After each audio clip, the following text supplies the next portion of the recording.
बनवाई में आए पिता, छुटकारे के साथ यीशु मसीह कोई जो ऐसा आया पिता वैसे ही ना जाए खुदा, बदल करके जाए पिता। हम इस बात में सावधान रहेंगे पिता की सारी महिमा आपको मिले, अपने जीवन को, अपनी समझ को, अपनी सारी बातों को, सारे एलिमेंट्स को तेरे हाथ में देता प्रभु। मैं चाहता हूँ सिर्फ आपका आत्मा मेरी अगुवाई करे, हमारे विचार में तरफ न देना चाहते प्रभु, वचन आ गया क्योंकि हमारे विचारों में नहीं लेकिन आपके वचन में बदलने की सामर्थ्य है। वही वचन आज में से प्रत्येक से बातचीत धन्यवाद आपको देते प्रभु, प्रार्थना यीशु मसीह के नाम में मांगते हैं, आमीन आमीन। खड़े परमेश्वर के वचन को पढ़ेंगे, हालेलुया आमीन। परमेश्वर का नाम मुबारक हो। मत्ती रचित सुसमाचार उसका 17 अध्याय उसका 11 वचन। जैसे भाई ने बताया 11 साल हो गए तो मैंने चलो 11वें वचन से हालेलुया हालेलुया। कभी 11वीं घड़ी के मजदूर हैं, हालेलुया आमीन। रोबिन्सन बताते हैं कि ये 17 हमेशा एक 10 साथ ही होता है, आमीन। आइए हम इसे पढ़ते हैं। उसने उत्तर दिया, एलिया अवश्य आएगा और सब कुछ सुधारेगा। एलिया अवश्य आएगा और सब कुछ सुधारेगा। परंतु मैं तुमसे कहता हूँ कि एलिया आ चुका है और लोगों ने उसे नहीं पहचाना, परंतु जैसा चाहा वैसा ही उसके साथ किया। इसी रीति से मनुष्य का पुत्र भी उनके हाथ से दुख उठाएगा। तब चेलों ने समझा कि उसने हमसे यूहन्ना बपतिस्मा देने वाले के विषय में कहा है। लेकिन आज हम ये समझते हैं कि जो उसने पहले लाइन में कह आएगा वो यूहन्ना बपतिस्मा देने वाले के विषय में नहीं था। आमीन। प्रभु के उसके वचन पर हम से बैठ सकते हैं, तो आप सभी को आशीष दें। फिर से यीशु मसीह के नाम में बताया जाएगा, हालेलुया हालेलुया। आइए यीशु मसीह को धन्यवाद दें, यीशु मसीह की महिमा करें। और विश्वास करता हूँ कि आप सभी जो यहाँ पर आए हुए हैं बदल करके जाएंगे। और मेरे जीवन में कभी ऐसा नहीं हुआ, मैंने कभी ऐसा नहीं देखा कि किसी ने यीशु मसीह से मुलाकात करी हो और वैसा ही हालेलुया हालेलुया। हमेशा कहता अगर आपकी मुलाकात यीशु से हो गई और आप वैसे ही हैं तो मैं कहना चाहता हूँ आप किसी नकली यीशु यीशु मसीह से मिले और वैसे ही रह जाएं, ये वैसे ही असंभव है जैसे अभी ठीक आप कह रहे कि दिन हो रहा है, ये नहीं है। हालेलुया। प्रभु का नाम मुबारक हो आज की दिन के लिए, समय के लिए, भाई अविनाश के लिए, चर्च के सभी लोगों के लिए। और मैं हमेशा इस बातों को नहीं बोल पाता हूँ, मेरे पास समय नहीं होता, बहुत सारी बातें बोलने के समय बहुत कम होता हमारे पास, लेकिन फिर भी मैं इस कलीसिया का परिवार का उसके धन्यवाद देता हूँ और आपके साथ संगति करने के लिए मुझे अच्छा लग रहा है। बहुत समय के बाद मैं यहाँ पर लौटा हूँ, लेकिन हम इसलिए लौटे क्योंकि हमारा कुछ तो यहाँ पर कनेक्शन है, ऐसा है जो हमारे बीच में कॉमन है और वो चीज हमारा विश्वास है जो हमारा और आपका एक जैसा, चाहे हम किसी भी देश में रहते हो, किसी भी स्थान में रहते हो, किसी भी परिवेश में रहते हो, एक चीज हमारे बीच में सामान्य है, वो है हमारा परमेश्वर के वचन पर पाए जाने वाला विश्वास। इसलिए बाइबल में लिखा हुआ है उस विश्वास के लिए यत्न कर। इसलिए पतरस के लिए यीशु मसीह ने पतरस की देही के लिए कभी दुआ नहीं करी, लेकिन उसने कहा मैं तेरे विश्वास के लिए दुआ करूंगा। परमेश्वर जो हमारे विश्वास को बनाए रखता है, परमेश्वर हमारे विश्वास को कभी भी पिछड़ने नहीं देता है। हमारी देह कभी पिछड़ जाती है, हमारा शरीर कभी कमजोर हो जाता है, लेकिन हमारा विश्वास, क्योंकि यीशु मसीह ने उस विश्वास के लिए प्रार्थना की। पतरस पिछड़ गया था, पतरस पीछे चले गया था, लेकिन पतरस का विश्वास कभी और विश्वास आपके अंदर में रखा हुआ है। परमेश्वर जगत के होने से पहले उस विश्वास को रखा है और हम उसी विश्वास को ऐसे आसाम हम यहाँ पर हैं। हालेलुया। और ये विश्वास आपको आगे भी चलाएगा। आमीन। हमारे परिवेश अलग हो सकते हैं, हमारी भाषाएं अलग हो सकती हैं, हमारा खाने पीने का ढंग और चीजें अलग हो सकती है, लेकिन एक चीज हमारे बीच में सही है, हमारा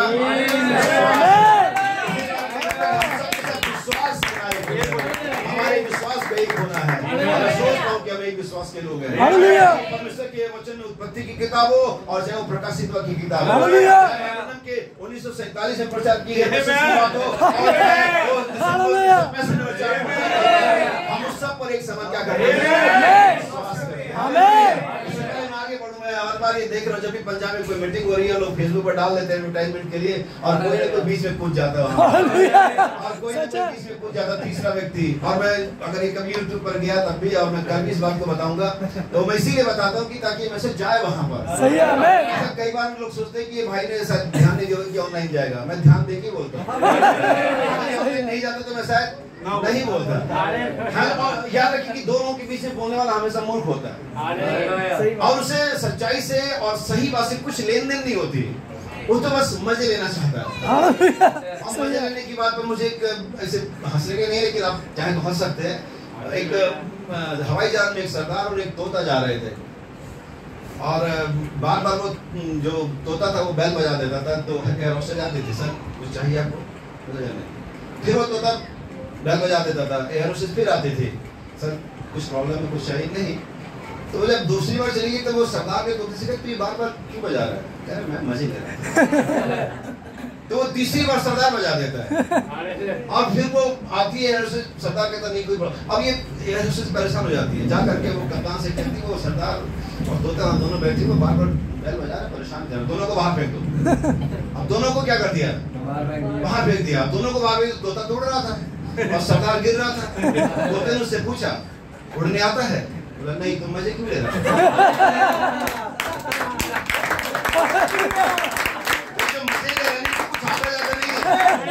खाली मजे ले रहे हैं और एक दिन गिरेंगे जरूर, उड़ भी नहीं पाएंगे और उड़ नहीं पाएंगे क्योंकि उड़ना नहीं आता है।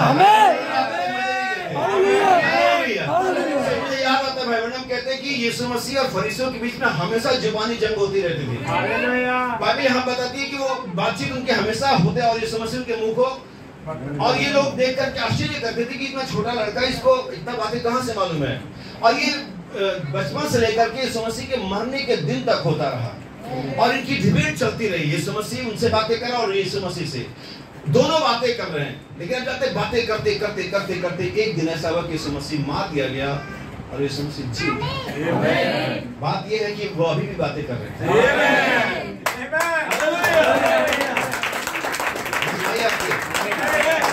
यीशु मसीह बातें कर रहा था, काम भी कर रहा था, सेवकाई भी कर रहा था, प्रचार भी कर रहा था और मरे में से जी रहा था।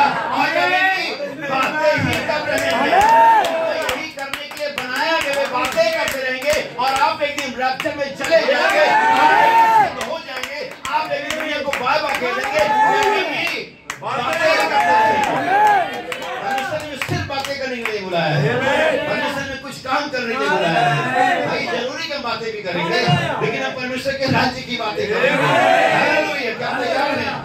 क्या परमेश्वर से बातचीत करने तैयार हैं? वो परमेश्वर खुद तैयार है कि आपसे बातचीत करें। हालेलुया, इसी प्रबंध के अंतर्गत प्रचारकों को भेजा है कि वो आपसे बातचीत करें। इब्रानियों की पत्री पहले थे कि पहली आदमी बता के हमेशा से बातें करता है, उसने बात करना बंद नहीं किया। हाँ, उन सारे समयों में बातचीत करने का जो इंस्ट्रूमेंट है वो बदलता रहा, लेकिन परमेश्वर आज भी बात कर रहा है। आज शाम को जो आज की तारीख है, आमीन, आज शाम को जब बैठे परमेश्वर अभी भी आपसे बात कर रहा है। इसीलिए हम हमेशा कहते हैं कि आपको आवाज, वो कान होने चाहिए जो आप परमेश्वर की आवाज को सुन सके। जिसके कान हो, जिसके कान वो सुन ले कि प्रचारक नहीं आत्मा का। फिर आगे कहता आत्मा भी कहे और दुल्हन भी कहे और सुनने वाले भी क्या कहे, यानी कि तीनों एक ही बात जब बोलते हैं वहां पर एक कुछ तो होता है। जब दो सर्वशक्तिमान एक साथ बातें करते हैं तो कुछ तो होता है, कुछ तो घटित होता है। और मैं सोचता हूँ कि एक सर्वशक्तिमान बातें कर रहा है, उस दूसरे सर्वशक्तिमान का रिस्पॉन्स चाहिए मुझे। आप जवाब दीजिए परमेश्वर, उसको रिस्पॉन्स करिए। चीज कहना चाहते हैं, अपना हमेशा बताता है कि पुत्र हमेशा लौट सकता है, पुत्र ही है जो रिस्पॉन्स कर सकता है। कंडीशन कोई भी हो, पुत्र प्रत्युत्तर में जवाब दे सकता है। जिसके पास एक गहराई है जो परमेश्वर के बाणों में, और वो गहराई, उस गहराई को उगाती है, रिस्पॉन्स से करती है। आगे पापिए बात कर सकता है। क्या बात करने तैयार है? शाम को मेरा संदेश है, 7 गर्जन का जो प्रकटीकरण है वो हमारे मूल अवस्था में लौटा देता है। हमें 7 गर्जन का प्रकटीकरण हमें हमारी मूल अवस्था में लौटाता है। और मैं से कहूंगा कि ये बहाली का खुदा, द गॉड ऑफ रेस्टोरेशन, परमेश्वर जो बहाली का खुदा है, परमेश्वर जो रिस्टोर करता है। एक्चुअली पूरी की पूरी बाइबल इसी बात पर आधारित है, रेस्टोरेशन का। मैं आपको शुरू से आखिर तक ले जाऊंगा, लेकिन इससे पहले मैं शुरू से आखिर तक जाऊं, कुछ बुनियादी बातें आपके साथ करूंगा। एक बेस को बना लेते हैं हम पहले, ताकि उन पर रद्दों को रखना फिर आसानी हो जाती है। कितने लोग यहाँ पर ऐसे लोग हैं जो पीछे चले गए थे और वापस आए हैं? अगर आपको शर्म आए तो आप बता सकते हैं।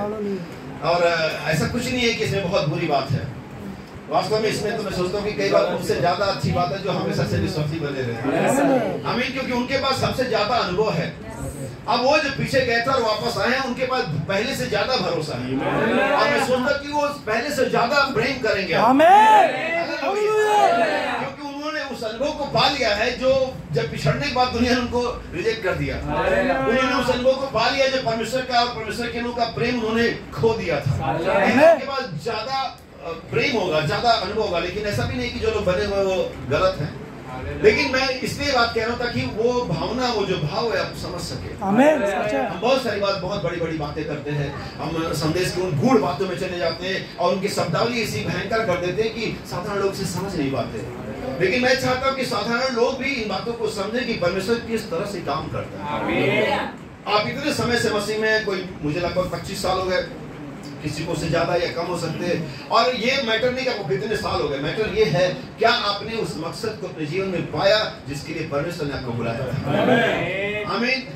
बाइबल कहती है परमेश्वर ने हमें आजाद रहने के लिए बुलाया है, स्वतंत्र रहने के लिए बुलाया है। परमेश्वर का वचन बताता है कि उसने हमें इसलिए बुलाया था कि हम उसके अनदेखे गुणों को प्रकट करें। परमेश्वर की बुलाहट आपके लिए सिर्फ ये नहीं थी कि आप मेंबर बन जाए और आप चर्च की सदस्यता को बढ़ा दे, आप चर्च के अंदर में बहुत सारा पैसा लगा दे और आप परमेश्वर के बहुत सारे ऐसे मटेरियल कामों को करें जिसके लिए आज दुनिया कर रही है, बहुत सी कलीसिया से कर रही, ये उनके लिए हो सकता है कि वो इसी काम के लिए बुलाया गया। लेकिन हमें जो परमेश्वर ने बुलाया है, जो संदेश की तरह हमारा जो छुटकारा, हमारा जो निर्गमन किया है, वो किसी खास मकसद के लिए। और कई बार हम इन सारी बातों में उस मकसद को भूल जाते हैं जिसके लिए परमेश्वर ने हमें बुलाया। नबी ने बड़ा अच्छा स्टोरी बताया, उसने एक बड़ी सी दौड़ थी और जा करके फाइनल जो फिनिश लाइन थी, जा करके उन्हें किसी दरवाजे के सामने खड़ा होना था और उन्हें कोई पासवर्ड बताना था ताकि वो दरवाजा खुल जाता। और वो बहुत सारे लोग उस दौड़ में शामिल हो गए और उनको सबको दौड़ने से पहले वो पासवर्ड बताया गया, ये मुख्य चाबी है, ये पासवर्ड है, आपको जा करके वहां बोलना है। और वो इतनी तेज दौड़े पहले आने के चक्कर में कि वो दौड़ते दौड़ते सारे के सारे वो पासवर्ड भूल गए। पहुंच तो बहुत पहले गए लेकिन वो काम नहीं है उनका पहुंचना, क्योंकि वो मुख्य बात भूल गए। और कहीं ना कहीं हम में से बहुत सारे लोगों ने ये काम किया। हम बहुत जल्दी दौड़ गए और बहुत तेज दौड़ गए, लेकिन बाइबल जिस दौड़ के बारे में बात करती है, बाइबल एकमात्र दौड़ है जिसमें धीरे से दौड़ना है। उसमें लिखा धीरे से दौड़ना है, पासवर्ड याद रखते हुए दौड़ना है, मसीह को अपने जीवन में बनाए रखते हुए दौड़ना है, वचन के सामर्थ्य को अपने जीवन में बनाए रखते हुए दौड़ना है। हमें हर बात भूल करके नहीं दौड़ना है, हमें हर बात साथ लेकर के दौड़ना है। बहुत से लोग कहते हैं अरे मैं तो ये हूँ, मैं तो मैं ये नहीं चाहता। नहीं, हमें इन सबके साथ दौड़ना है। एक जो आर्मी मैन होता है वो अपने सारे इक्विपमेंट को साथ लेकर दौड़ता है, हर एक बोझ को, हर एक गन को, हर एक वो जो भी उसके पास वॉकी टॉकी होती है, वायरलेस होता है, बारूद होता है, बैग होता है और सामने वो जैकेट होती है और जो कुछ भी होता है वो सब साथ लेके चलना होता है उसे, क्योंकि किसकी जरूरत कब कहां पड़ जाए ये उसको खुद भी नहीं मालूम। सही है, इसलिए उनको सारी चीजों को लेके चलना होता है। वो कई बार इसकी ट्रेनिंग की जाती है उनको पहले। और आप कुछ भी सब कुछ, मैं कुछ नहीं जानता, मैं तो मसीही हूँ और तुम सच में नहीं हो, तुम कुछ नहीं जानते।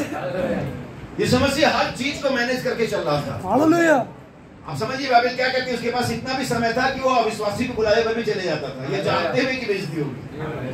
मैं दूसरे एंगल को दिखाना चाह रहा हूँ, क्योंकि किसी के पास कोई मौका ना हो बताने के लिए कि ये बड़ा कठोर है, ये बड़ा घमंडी है, ये बड़ा ऐसा है, ये वो अपने आप को उस मेंटेनेंस में रखा जो परमेश्वर के पुत्र का होता है, और तब वो दौड़ा। आज कलीसिया मुख्य बात को भूल गया। मुख्य बात यह है कि परमेश्वर ने तुम्हें इसलिए बुलाया था कि उसके अनदेखे गुणों को, जैसा यीशु ने परमेश्वर के अनदेखे गुण प्रकट किए थे, उस दिन तक जब तक यीशु ने व्यभिचारिणी स्त्री को माफ नहीं किया, किसी को यह मालूम नहीं था कि पापिनी को भी माफ किया जा सकता है, कि व्यभिचारी भी जीवन पा सकते हैं, ऐसा करके किसी को मालूम नहीं था। लेकिन यीशु ने उस गुण को प्रकट किया, दिखाया कि ये हो सकता है।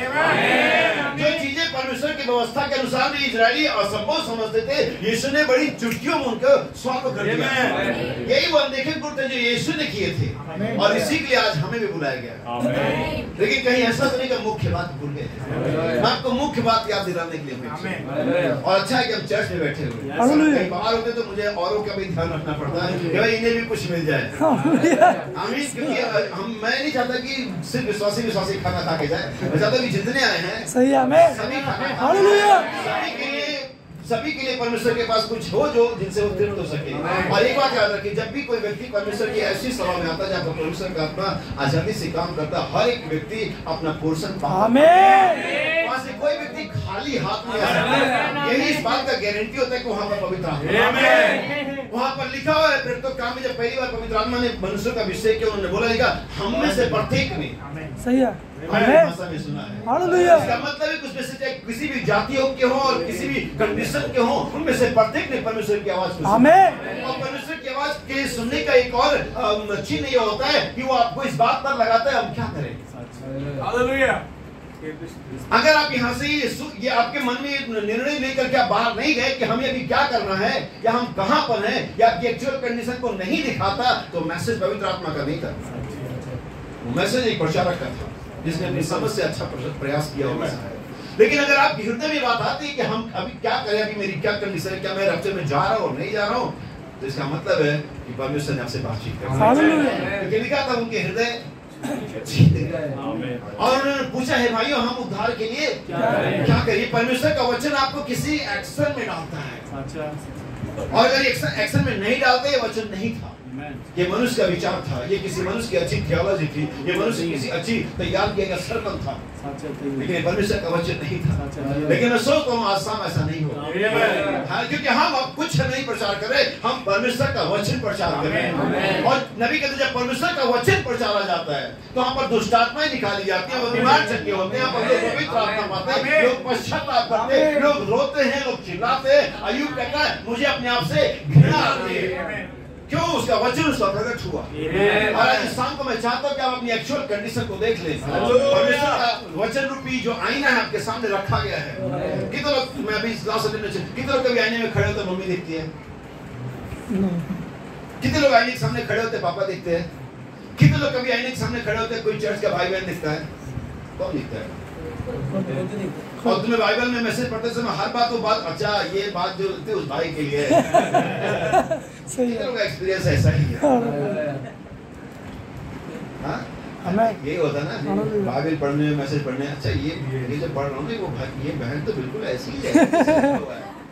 तुम किसी गलत आईने के सामने खड़े हो। तुम किसी एग्जीबिशन में पाए जाने वाले जो शीशे होते हैं जिसमें कभी मोटा दिखता है, कभी लंबा दिखता है, कभी घटिया दिखता है, कभी पतला दिखता है, तुम उस नकली शीशे के सामने खड़े हो, वही तुम्हें फॉल्स इमेज दिखाता है। लेकिन अगर आप असली शीशे के सामने आप वचन रूपी आईने के सामने कभी खड़े, या हर बार बार ये सिर्फ आपके बारे में बात है, ये सिर्फ आपके लिए लिखा हुआ है, ये क्या ये लव लेटर है, प्रेम पत्र जो आपको। आमीन हालेलुया। दूसरा कोई कैसे पढ़ सकता है इसे? आमीन। जब दूसरा पढ़ेगा तो उसको उकाब की जगह मुर्गी दिखाएगा। आमीन। पढ़ेगी तो उसे जानेगी ये मेरे बारे में। हालेलुया। आपकी एग्जांपल खत्म है। जब यीशु मसीह का तुम में से एक मुझे पकड़वाएगा, वो इतने रिलायबल थे, आपस में इतने ईमानदार थे कि हर एक व्यक्ति हो सकता है। समझने का ध्यान से, यीशु ने नाम नहीं बताया लेकिन जानता था। सही है। यही तो उसकी काइंडनेस थी, इतना भला परमेश्वर था। आप याद रखिए कि जब वो धनवान आए तो एग्जैक्टली यीशु मसीह का नाम जानता था, और कई बार नामों को बताया लेकिन कई बार उसे नहीं बताया।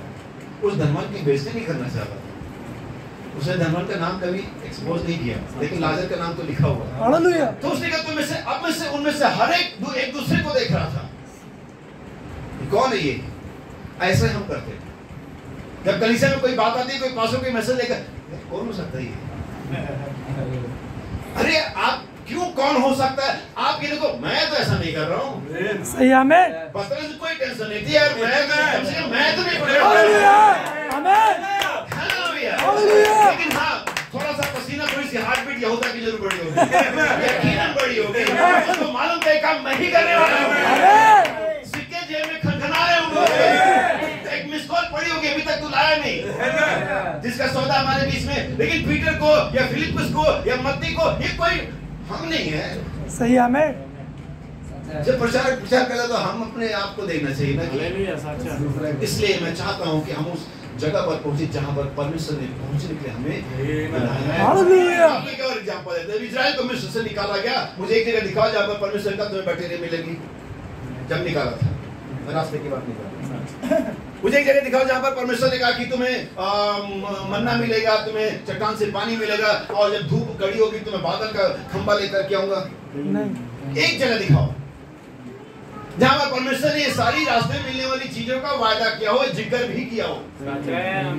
मुख्य बात यह थी कि मैं तुम्हें दासत्व के घर से निकाल करके एक ऐसे देश में लाऊंगा जहां दूध और मधु की, यही मुख्य बात थी, यही मुख्य चाबी थी, यही पासवर्ड था, यही वो दौड़ थी उनको। लेकिन वास्तव में रास्ते में इन सारी चीजों ने उन्हें अंधा बना दिया और वो मुख्य बात को। और आज यही मामला कलीसियाओं के साथ। हम चर्च को बढ़ाने के चक्कर में, अपने आप को फैशनेबल बनाने के चक्कर में और संस्था की तरह कलीसियाओं के साथ कंपैरिजन करने के चक्कर में हम मुख्य बात को कहीं भूल चुके हैं। परमेश्वर ने हमें अनंत जीवन के लिए बुलाया है, परमेश्वर ने देह के बदलने के लिए बुलाया है, परमेश्वर ने बुलाया है कि परमेश्वर के पुत्र के स्वरूप में हो। और आज कलीसिया इन सब को छोड़ करके बाकी बातों में वो कह रहे मैं तुम्हें दूध और मधु की, दूध और मधु का भी इस्तेमाल किया आप लोगों ने। कितनी सेहतमंद चीज होती है, चमक बढ़ाती चेहरे की, आई साइड को बढ़ाती है, स्ट्रांग बनाती है, हड्डियों को मजबूत करती है, पेट कभी खराब, लेकिन उनको मसाले याद थे। यही प्रॉब्लम थी क्या, लहसुन और प्याज, जिससे पेट खराब होता है, गैस की प्रॉब्लम होती है, किडनी का टाइम है, मीट याद था उनको, जो हमारा खाना वास्तव में है। लेकिन परमेश्वर दूध और मधु सेहतमंद चीजें दे रहा है, उनको याद है मीट, मसाले, प्याज, लहसुन। यही प्रॉब्लम हमारी है। लेकिन हम चाहते हैं कि हम मुख्य बात को फिर से वापस बाइबल में लिखा हुआ ऐसे किताब में, जब जब तुम कभी दाएं और बाएं फिरोगे तो तुम्हारे कानों में एक आवाज पीछे से आएगी, मार्ग यही है, इसी पर तुम्हें चलना है, मार्ग यही है, ये वचन है। परमेश्वर के वचन के अलावा और कोई मार्ग है ही नहीं। परमेश्वर ने कभी कोई दूसरा मार्ग नहीं दिया। परमेश्वर के पास हमेशा ही हर समय में एक युग के लिए एक ही मार्ग होता है, प्रत्येक को उसी मार्ग पर वापस आना है।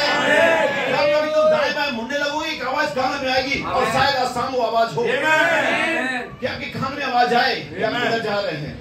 ये परमेश्वर चाहता है कि आपको रिस्टोर करे। सबसे पहले रिस्टोर करना मतलब मैंने बताता है कि किसी ऐसे वस्तु को जो अपने असली जगह से, मूल स्थान से हट करके मिसप्लेस हो गई हो और उसे उसके स्थान पर वापस, किसी नई वस्तु को नहीं, वही जो मिस हो गई है, वही जो खो गई है, वही जो कहीं और चली गई जिसको जहां होना चाहिए था। एक चीज मैं आपको बता दूं, परमेश्वर किसी व्यक्ति को, किसी भी बेटे और बेटियों को भी तब तक नहीं पहचानता या पहचान नहीं देता जब तक कि वो उस स्थान पर नहीं जहां परमेश्वर उसे रखा। आमीन आमीन। इसके लिए मेरे पास कई सारे एग्जांपल है, मैं दे सकता हूं, लेकिन इस बात को आप समझिए। बाद में अगर आप चाहें आप पूछ सकते हैं कि भाई बता, बाइबल में ऐसा काम मैं बताऊंगा आपको। और मैं कई बार कुछ ऐसी बातें छोड़ देता हूं कि कम से कोई बात ना आके पूछे तो कि भाई ये आपने जब बोला कहानी का, कई बार कुछ लोगों ने पूछा और अक्सर लोग नहीं पूछते क्योंकि शायद उनको इतना इंटरेस्ट नहीं होता है। लेकिन अगर मैं बैठा हूं और मेरे सामने कोई प्रचारक कैसा बोल दे तो मैं जरूर बात लूंगा, भाई जरा इस बात को समझाओ, अच्छी लगी मुझे, मैं चाहता हूं सुनाओ। तो भाई बहनों कहते हैं कि उसको ओरिजिनल स्थान में लौटाया जाना, उसकी मूल अवस्था में उसको रखा जाना ही रेस्टोरेशन है। अब मैं आपके लिए बाइबल की कुछ आयतें पढ़ूंगा और मुझे बाइबल की आयतें पढ़ना बहुत अच्छा भी लगता है और जरूरी लगता है, ताकि जब आप यहाँ पर से जाए तो कोई ना कोई आयत तो फंसे दिमाग में। और वो एक आयत आपको पूरे जीवन भर या जब तक आप दूसरी मीटिंग में नहीं आते वो आपको चलाएगी। वो एक आयत आपको हिम्मत देती रहेगी, वो एक आयत आपको विश्वास देती रहेगी। इसलिए मैं बाइबल की बहुत सारी आयतें पढ़ता हूँ क्योंकि बाइबल कहती है वचन को अधिकार से हृदय में, हम जितनी वचन को पढ़ सके उतना बेहतर होगा। कई बार हम सिर्फ इसलिए उसे स्किप कर देते हैं ताकि हम वचन की निरंतरता में आगे बढ़ सके। कई बार वचन बड़ी सही ढंग से आगे बढ़ रहा होता है, फिर हम नहीं चाहते कि हम उसमें बीच में लेकर के आए, क्योंकि हम सभी जानते अगर मैं कोई आयत बोलूँ, आप जानते बाइबल में लिखी हुई है, लेकिन कुछ आयतें इस प्रकार से हैं कि आपको उसे एग्जैक्ट में पढ़ने के बाद ही समझ में आता है कि इसका अर्थ यहाँ पर क्या था। अभी हमने पढ़ा जैसा मत्ती 17:11 लिखा हुआ है कि एलिया तो आएगा और सब कुछ, लेकिन वास्तव में इसका तर्जुमा इस तरह से होगा, एलिया तो आएगा और सब कुछ लौटाएगा। He restore all things। ये रेस्टोरेशन है, ये वास्तव में सुधारना नहीं है, ये वास्तव में वापस से बहाली कर वापस में उसी जगह पर ले आना जहां से ये हट गया था। अगर आदम कभी वापस जाएगा तो कहां पर जाएगा? अदन में।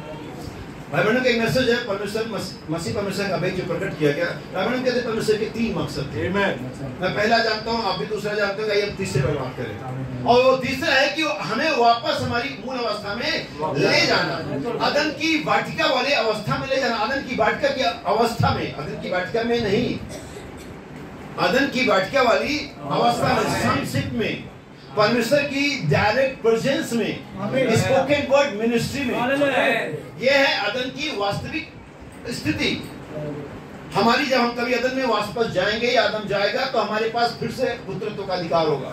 हमारे पास परमेश्वर की सीधी उपस्थिति होगी, बिना किसी इंटरप्रेटर के, बिना किसी अनुवादक के, परमेश्वर के होठों से अपने कानों में हम सुन रहे होंगे। हमारे पास स्पोकन वर्ड मिनिस्ट्री की जो हम बोलेंगे वैसा ही ये है आपकी असली कंडीशन। और यही परमेश्वर में क्या करना चाह रहा है, लौटाना चाह रहा है। लेकिन ये सब जो लौटाया जाना एक प्रोसेस है, एक प्रक्रिया है जो निरंतर चलती रहती है। बाइबल में बड़ी अच्छी बात कहते हैं, और कहते हैं कैसे ये आप कल्पना कर सकते हैं कि औरत कहे कि उसने पुत्र जन्म से पता नहीं चला। बाइबल में कहते हैं क्या कल्पना कर सकते हैं कि कोई महिला आया और कहे मैंने कल एक पुत्र को जन्म दिया, लेकिन हाँ मुझे 2 दिन पहले तक इसके बारे में कुछ पता नहीं था। सही है। ये नहीं हो सकता। ऐसे ही ये भी नहीं हो सकता कि कोई कहे मेरे पास पवित्र आत्मा लेकिन मुझे पता चले कब मिला। घटना है, एक वास्तविक बात है जो आपके जीवन में घटती है, जैसे कि मुझे मालूम, मुझे वैसे किसी को भी जिसको ये मिला है ये उसे मालूम है, उसने इसे पाया है। ये कोई इमेजिनेशन नहीं है। मुझे लगता है जब मैं बाइबल पढ़ता हूँ मुझे मेरे रोंगटे खड़े होते हैं। मैं हर संडे चर्च आता हूँ और मैसेज पढ़ना मुझे बहुत अच्छा लगता है, और मीटिंग में मुझे बड़ा मजा आता है। इसका मतलब मुझे पवित्र आत्मा मिल गया। ये नहीं है, ये वास्तविकता है जो आपके साथ होता है। जैसे एक स्त्री बच्चा पैदा करे, एक लंबे प्रोसेस से चलती है, एक दर्द को झेलती है और हर तरह की परेशानी में पड़ती है, और तब वो जानती है उसने क्या किया है। हालेलुया।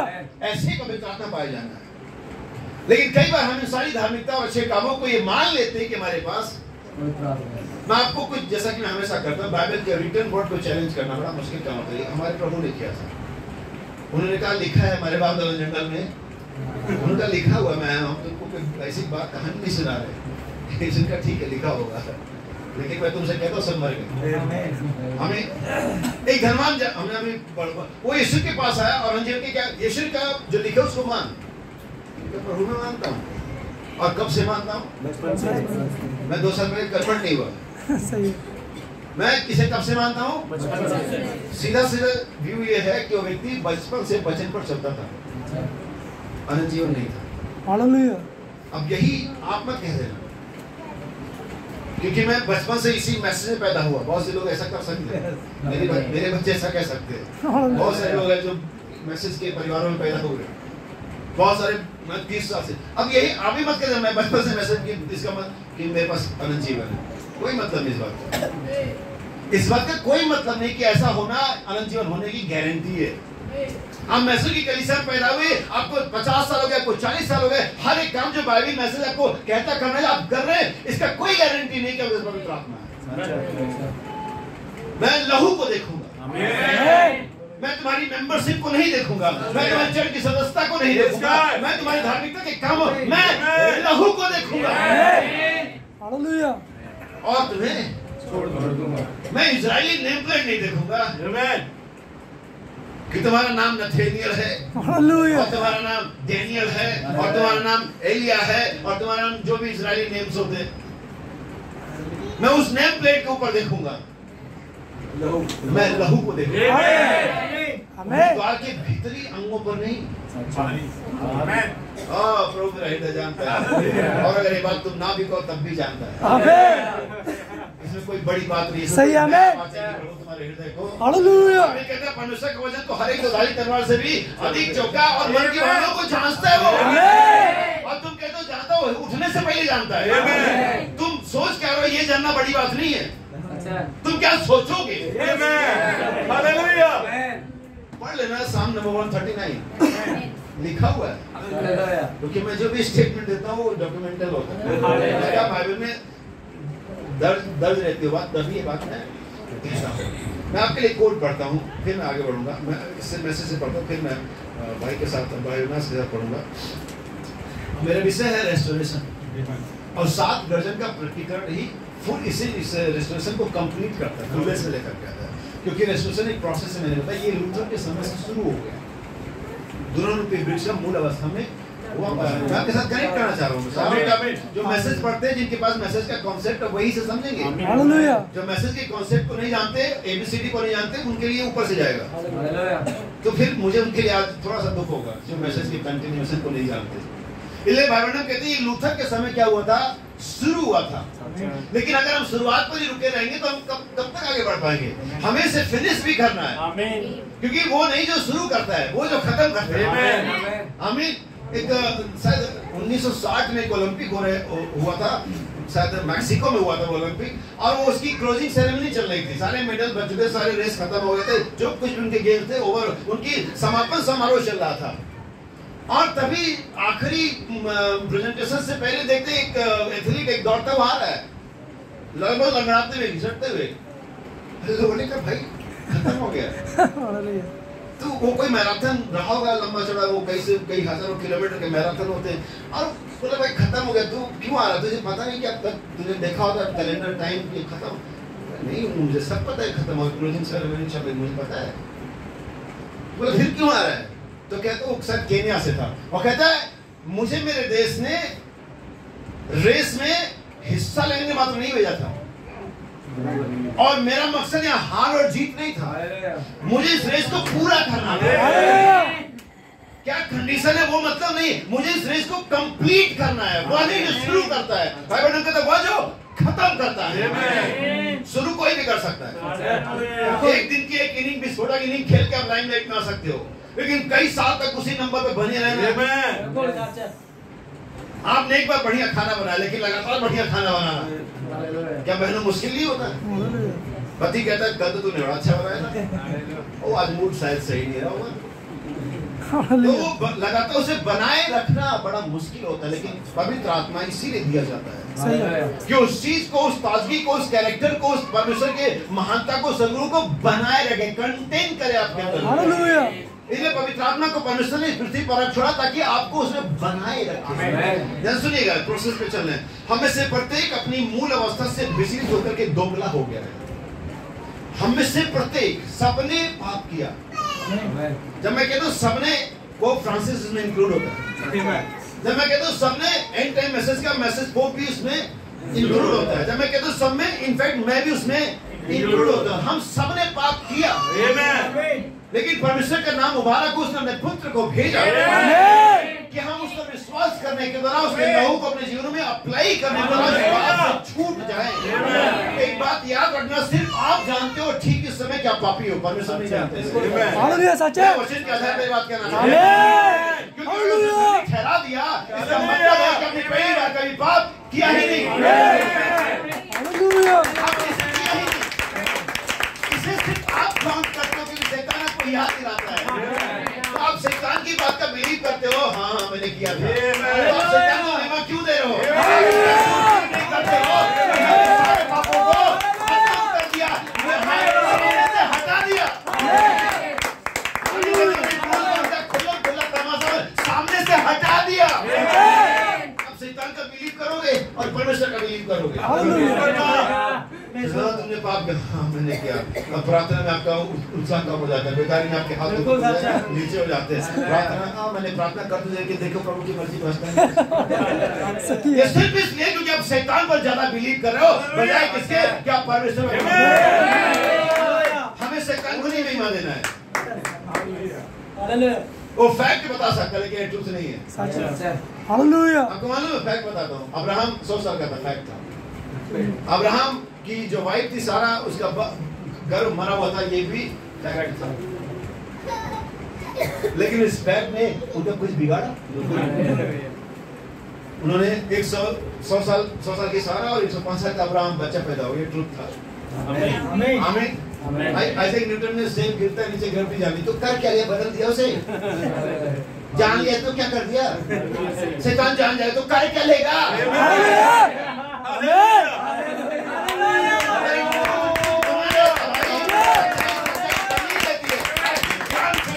बदल नहीं सकते हो, सेब अभी भी गिर रहा है। परमेश्वर के पुत्र अभी भी परमेश्वर की सेवा और महिमा कर रहा है, जानता है, उसको जानने दो। अभी गर्भ के अंदर बीज चले गया है, एक बार जब बीज गर्भ के अंदर चले जाता है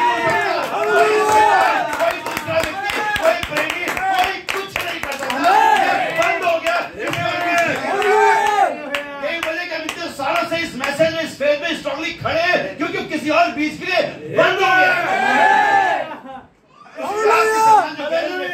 ऊपर एक टीम का डब्बा लगा नॉट फॉर सेल, खत्म।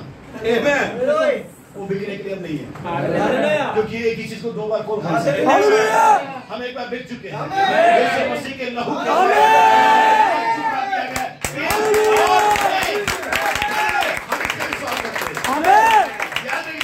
आप उस रास्ते पर आगे बढ़ रहे हैं जिसमें परमेश्वर आपको चाहता है कि आप वहां पर हो।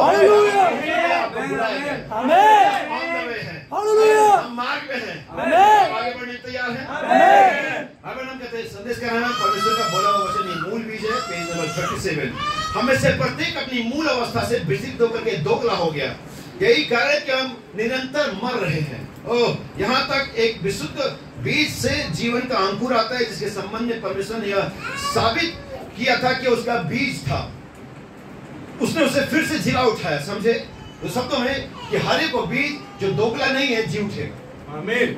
ये वही कि परमेश्वर आज को आपको सारी तरह के चार चरण से, दुनिया के संस्थाओं से, अविश्वास से बाहर बुला रहा है और आपको प्यूरिफाई कर रहा है, आपको शुद्ध बना रहा है, अपने वचन के जल के स्नान से आपको पवित्र कर रहा है, ताकि आपके अंदर उस पुनरुत्थान को लेकर के आ सके जो आप बहुत जल्दी होने वाला है। सर्वाइवल ने पर कहते हैं, मैं एक पेज आगे बढ़ता हूं, page number 39, paragraph number 1 to 3।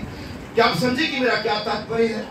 यह वह जीवांकुर है जो बीज से आता है। यह जीवन का अंकुर है, यह परमेश्वर का वचन है जो पूरी तौर से प्रकट हुआ। यही कारण है उसने क्या था, वो था जो वास्तव में पहले आदम से जो पुत्र उत्पन्न हुआ, वह पुत्र था जिसके बारे में आदम से एक मानव जाति के आगे बढ़ते रहने की प्रतिज्ञा की गई थी। और हव्वा ने उसे ही शर्त के द्वारा दोगला बनाया। मानव आए लेकिन दोगली, मनुष्य आए लेकिन दोगले, परमेश्वर के पुत्र आए लेकिन वो भी प्योर नहीं थे। यही वजह कि परमेश्वर के पुत्रों ने देखा कि मनुष्य के पुत्र सुंदर, जिसको चाव से रख लिया, और परमेश्वर के पुत्र भी उस जल प्रलय में नाश हुए, क्योंकि वो पुत्र प्योर नहीं थे। आप कई बार लोग सोचते हैं परमेश्वर का पुत्र करके कोई दिक्कत नहीं है, हो सकती है। परमेश्वर के पुत्र होने के बाद भी दिक्कत हो सकती है, क्योंकि आपको परमेश्वर का पुत्र होना नाम का नहीं होना, आपको परमेश्वर का पुत्र का वास्तविकता में होना है। मैं आपको बताऊं, अब्राहम का वंश शत्रु के फाटकों का अधिकारी पाएगा, बाइबल में पढ़ते क्या नबी नबी से, लेकिन आहाब ने पाया क्या? कोरह और दत्तन ने पाया क्या? और क्या वो बीज नहीं थे? और बहुत सारे राजाओं की किताब में पढ़ेंगे, वहां पर बहुत सारे और है और यहोवाम है, पता नहीं कौन कौन से राज है, और वो डिफीट खा गए। क्यों? अब्राहम के वहां से नहीं थे। परमेश्वर का सेंस वहां पर लिटरल सीड से नहीं था। सच्चा परमेश्वर का मतलब इब्राहिम को उस विश्वास से जो अब्राहम को दी, और रॉयल सीड फेथ है। आमीन। सर्वाइवल नाम कहते हैं सर्प के द्वारा दोगला बढ़ा वाला अधर्म, व्यभिचार से जन्मी हुई संतान की एक जाति जो मृत्यु के लिए बिना जीवन के ही उत्पन्न हुई, पैदा की। और तब यीशु आता है, यार सुनिएगा, तब यीशु आता है, और यीशु ही वो विशुद्ध बीज था। उसने इसे साबित किया कि जो कुछ भी आदम ने खोया था वह यीशु था। यही मुख्य बात है कि जो कुछ भी आदम ने खोया था वो कौन था? यानी कि आपका जो रेस्टोरेशन है वो कैसे होगा? वो यीशु मसीह में से होकर के होगा। इसमें कोई आश्चर्य नहीं कि यीशु मसीह नहीं होने के 14वें दिन में कोई भी मेरे बिना पिता से, हाँ उसने शब्द इस्तेमाल किया, पिता, और दुनिया जा रही परमेश्वर के पास। हालेलुया। हम परमेश्वर के पास जा रहे हैं, भाई न्याय कर देगा वो तुम्हारा। हमेशा यहोवा से और परमेश्वर से डरते थे, और यीशु मसीह से सोचते थे हाँ ये थोड़ा ठीक है, ये थोड़ा दयालु, ये थोड़ा कृपालु है, इससे मेरा काम बन जाएगा। लेकिन जो यहोवा परमेश्वर है, जो परमेश्वर है, वो तो बड़ा खूंखार है, वो तो बड़ा क्रोधी है, वो तो फटाक से न्याय कर देता है। भाई, लेकिन जब तक मैं ये नहीं जान गया कि नए पुराने नियम का यहोवा ही नए नियम का यीशु है, और यहाँ यीशु कहते बिना मेरे कोई पिता के पास नहीं जा सकता। हमारा संबंध परमेश्वर से नहीं बिगड़ा था, पिता से। आमीन। हम पुत्र की अवस्था से गिरे थे, आराधना के ऊपर नहीं गिरे थे, हम पुत्र की अवस्था से गिरे थे। हम परमेश्वर के पुत्र के बजाय हम पतित हो गए, हम मनुष्य के स्वभाव में, दोगले स्वभाव में, दुनिया के स्वभाव में आ गए थे। और यीशु आया कि हमें फिर से हमारी उस ओरिजिनल जिसमें हमें परमेश्वर ने हमेशा देखा था। जैसा मेरे संदेश पर गया, हमारी आखिरी और अनंतकालीन पहचान वो मालूम क्या है? परमेश्वर का पुत्र। ये पहले नहीं मिलती है, सबसे आखिर मिलती है, लेकिन यही अनंतकालीन है। क्योंकि जगत की उत्पत्ति से पहले बाइबल कोलमैन का सीरीज है before the beginning, in the beginning, from the beginning. और इन तीनों बिगिनिंग में हम एक ही चीज थे, परमेश्वर के पुत्र। हम बिफोर द बिगिनिंग क्या थे? परमेश्वर के पुत्र। बाइबल कहती तब तू कहां था जबकि परमेश्वर के सारे पुत्र भोर के तारीख से वो ऐसे में आते नहीं थे। वो क्या थे? वो पुत्र थे। और कोई भी पुत्र जो आता है वो परमेश्वर के प्रतिज्ञा को लेकर के आता है,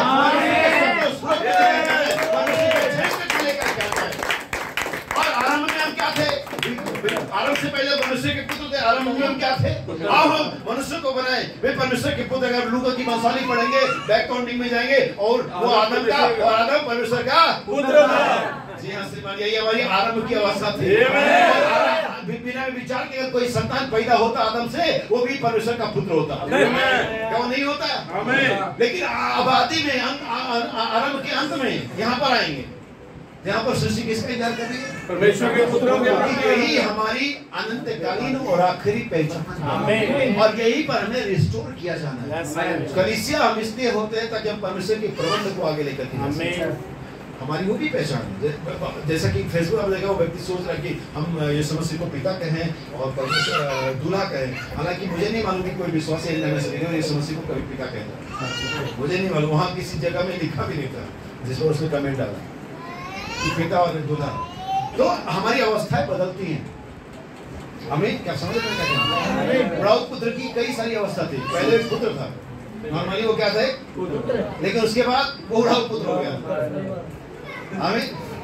फिर वो रेस्टोर, छुड़ाया हुआ, बहाल के हुआ पुत्र बना। वो हमेशा एक ही था।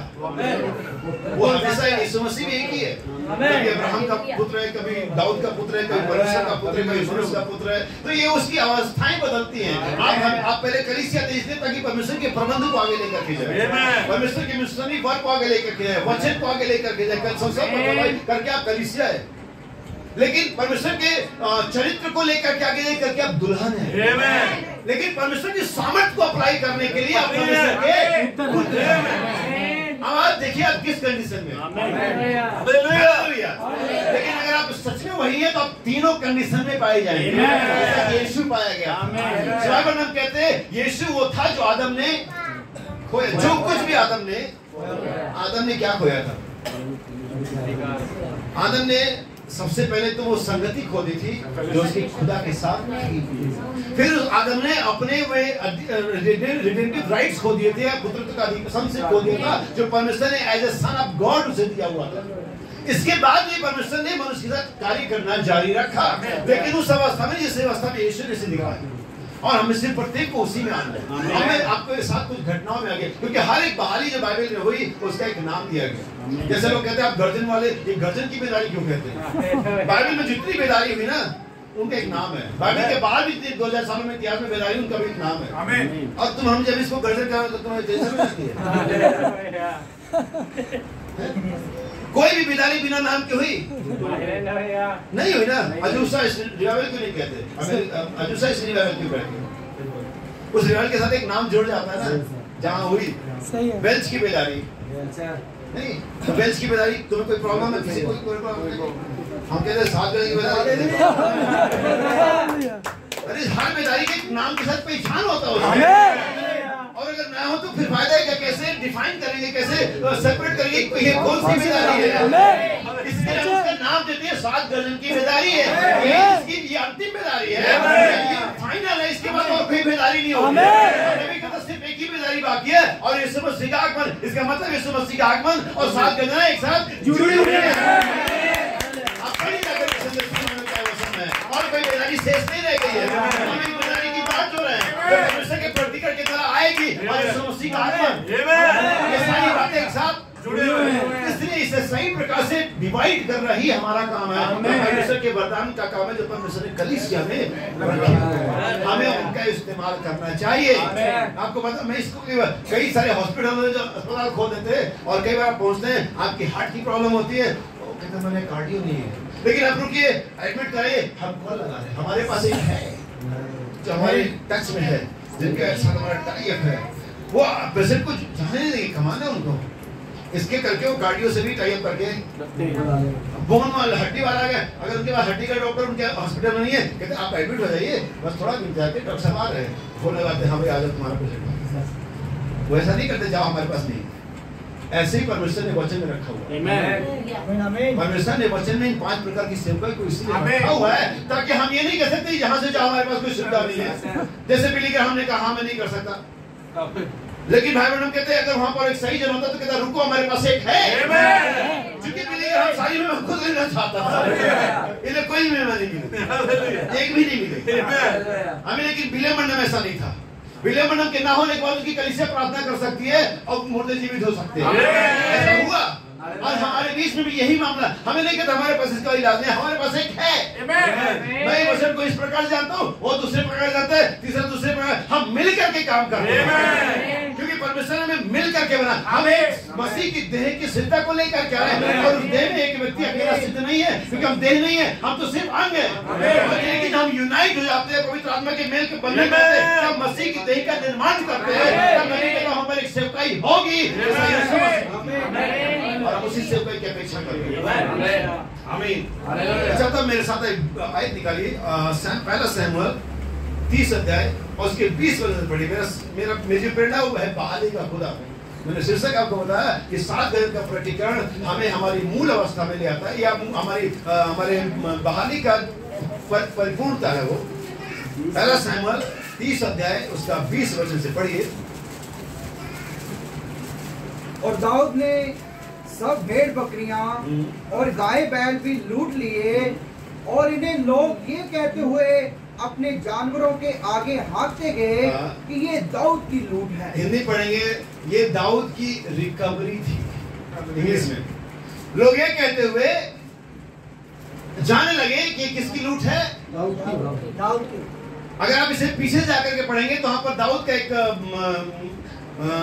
कस्बा हुआ करता था, या एक शहर था, जिसको दूसरे अन्य जातियों ने क्या कर लिया था, जब दाऊद वहां पर नहीं था उसे लूट लिया था, उसके नगरों को जला दिया था। अगर आप पीछे जाकर के पढ़ेंगे, मैं चाहता हूं थोड़ा सा पीछे से पढ़े इसे, और यहाँ से ठीक है पढ़े। दाऊद ने उससे पूछा, थोड़ा और पीछे जाए, एक पैसेज और पीछे जाए।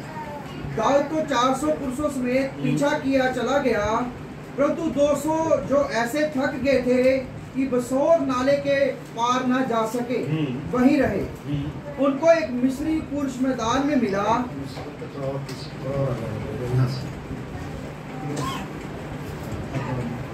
तब दाऊद ने उससे पूछा, तू किसका जन है और कहाँ का है?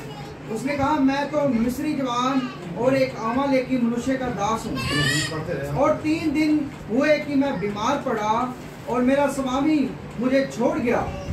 हम लोगों ने करेतियों की दक्षिण दिशा में और यहूदा के देश में और कालेब की दक्षिण दिशा में चढ़ाई की, और सिकलग को आग लगाकर फूंक दिया था। हाँ जी, सिकलग को आग लगाकर के फूंक दिया था। दाऊद ने उससे पूछा, क्या तू मुझे उस दल के पास पहुंचा देगा? उसने कहा, मुझसे परमेश्वर की ये शब्द था कि मैं तुझे ना तो प्राण से मारूंगा। आप इसके पहले ऐसे पढ़े, मुझे माफ करें इसके लिए, पहले ऐसे। तीसरे दिन जब दाऊद अपने जनों समेत सिकलग पहुंचा, तब उन्होंने क्या देखा कि अमालेकियों ने दक्षिण देश और सिकलग पर चढ़ाई की और सिकलग को मारकर फूंक दिया, और उसमें की स्त्री आदि छोटे बड़े जितने थे सबको बंधुआई में। ये कब हुआ? जब दाऊद वहां पर नहीं था। हमें ये लूट कब मची? जब दाऊद वहां पर यही होता है, जब वचन आपके जीवन में कलीसिया में नहीं होता है, तब शैतान आपको लूटता है।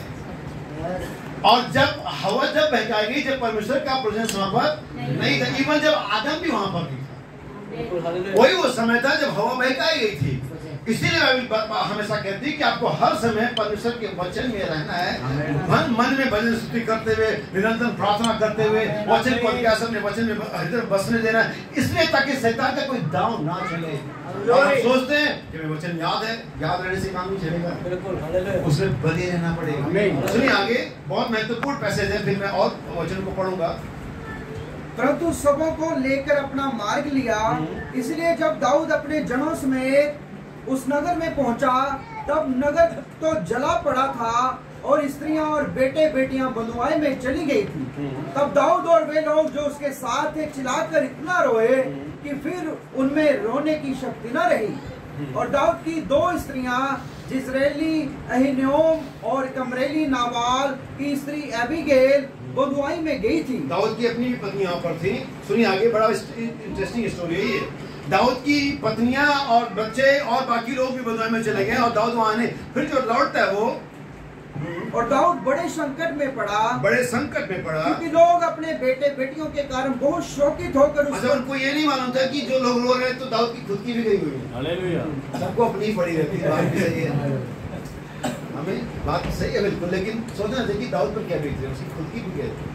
सुनिए आगे, वह बहुत शोकित होकर उस पर पथरवाह करने की चर्चा कर रहे थे, परंतु दाऊद ने अपने परमेश्वर यहोवा को स्मरण करके हिया बांधा। तब दाऊद ने अहीमेलेक के पुत्र अबियातार याजक से कहा, अपोद को मेरे पास ला। अपोद को मेरे पास ला, आज के तर्जुमे में अगर कहें ये बाइबल है, अपोद को मेरे पास ला। तब अबियातार अपोद को दाऊद के पास ले आया और दाऊद ने यहोवा से शब्दों में कि कोई भी निर्णय करने से पहले आपको परमेश्वर के वचन से मालूम करना होगा। आमीन। आपको रास्ता यहाँ से मिलेगा, गाइडलाइन यहाँ से मिलेगी। ऐसा नहीं कि उसने कमेटी बुला ली, भाई हम क्या करना चाहिए। उसने बाइबल को पढ़ा उन दिनों के लिए, आज के दिन में उस दिन में आज की बाइबल को रिप्रेजेंट कर रहा है। उसने बाइबल को पढ़ा, परमेश्वर से बातचीत करी, प्रार्थना करा और फिर आगे सुनिए क्या हुआ। और दाऊद ने यहोवा से पूछा, क्या मैं इस दल का पीछा करूं? क्या उसको जा पकड़ूंगा? क्या मैं उसको जा पकड़ूंगा? उसने उससे कहा कितने सवाल पूछे? दो सवाल। जवाब कितना मतलब सुन पढ़िए। उसने उससे कहा पीछा कर। क्या पीछा कर? क्योंकि तू नीचे, पहला चीज 2 सवाल पूछा, पीछा करूं क्या मैं उनको जा पकड़ूंगा? उसने कहा पीछा कर, तू उसको नीचे उसको पकड़ेगा, तू उसको निश्चय पकड़ेगा और निस्संदेह सब कुछ छुड़ा लाएगा। तीसरा जवाब था ये। पूछा 2 सवाल था, क्या पीछा करूं क्या पकड़ूंगा? परमेश्वर का पीछा भी कर, पकड़ भी लेगा और लौटा भी लाएगा। ये वो दाऊद है जिसको 2 सवाल करने पर 3 जवाब मिलते हैं। मालूम है क्यों? क्योंकि एक बार कहने पर 2 बार सुनता है। उसने एक बार कहा, मैंने 2 बार सुना, इसलिए 2 बार पूछेगा, 2 सवाल पूछेगा तो 3 जवाब मिलेंगे। ये वो दाऊद है। हम क्या कर रहे हैं? वो बोलता रहता बस, जैसा हम तो बोल रहे सुनता ही नहीं है। तो कौन नई ड्रेस ला करके उसे देगा बिना मांगे? उसने 2 सवाल पूछे, परमेश्वर ने 3 जवाब दिए। पीछा कर, तूने पकड़ लेगा और निसंदेह बिना किसी शक और शुबा के तू उनको छुड़ा भी लाएगा। और गाने कहती कितना कुछ, सब कुछ। कहिए कितना छुड़ाएगा? सब कुछ। तो पहली बार जहाँ ये उजागर होता है, इससे पहली बार दाऊद की बहाली कही गई। अगर दाऊद की बहाली है, अगर डैनियल की बहाली है, अगर यीशु मसीह की बहाली है, एलिया की बहाली है, की बहाली है, पहले लूथर की बहाली आई, फिर वेस्ली की बहाली आई, फिर पेंटिकोस्टल लोग हैं पवित्र आत्मा के वरदानों की बहाली लेकर गए। लेकिन अब इन 7 सद्गुणों की, परमेश्वर के जीवन की, परमेश्वर के सामर्थ की बहाली है। हालेलुया। ये रेस्टोरेशन फाइनल है और फुलनेस में है। क्या मेरे साथ थोड़ी देर बने रहेंगे? तो इसको क्या कहा गया? दाऊद की लूट, दाऊद की बहाली कही गई। मैं आपको एक और बहाली दिखाता हूँ। दूसरा राजा 8 अध्याय। बहुत अच्छा लगता है मुझे बाइबल से कंपैरिजन और मैं इन चीजों को वहां पर देख पाता हूँ। दूसरा राजा 8 अध्याय, और आप इसके पहले वचन से ही पढ़े। आप लोगों ने सुने में इसलिए कि वो कहानी जरूर सुनी होगी जहाँ पर एलिशा उसके बेटे को जीवित कर लेता है। पहले तो उसके घर में जाके रुकता वगैरह है, इससे वो खुश हो जाता है क्योंकि उसने इसके लिए कमरा बनाया होता है। सही है। और उसके बाद बहुत सारी बातें होती है, आप जानते इसे। लेकिन ये थोड़ा आगे चल की कहानी है, सुनिए इसे। जिस स्त्री के बेटे को एलीशा ने जिलाया था, उससे उसने कहा था कि अपने घराने समेत यहाँ से जाकर जहाँ कहीं तू रह सके वहाँ रह, क्योंकि यहोवा की इच्छा है कि अकाल पड़े और वे इस देश में 7 वर्ष तक बना रहेगा। देखिए ये वही स्त्री है जिसका बेटा एलीशा ने जीवित किया, जैसे बाइबल पूरा डिक्लेयर कर रही है, यहाँ पर कोई और नहीं, ये वही स्त्री है। परमेश्वर ने न सिर्फ इस स्त्री को एक बेटा दिया, बल्कि उस बेटे को मरने पर जीवित भी किया, और आगे भी ये काम करता है कि अकाल पड़ने से पहले उसे सुरक्षित जगह पहुंचा देता है। अभी इतना ही काफी नहीं है। परमेश्वर किसी के बारे में काम करना शुरू करता है ना, तो बस शुरू नहीं करता। सही है।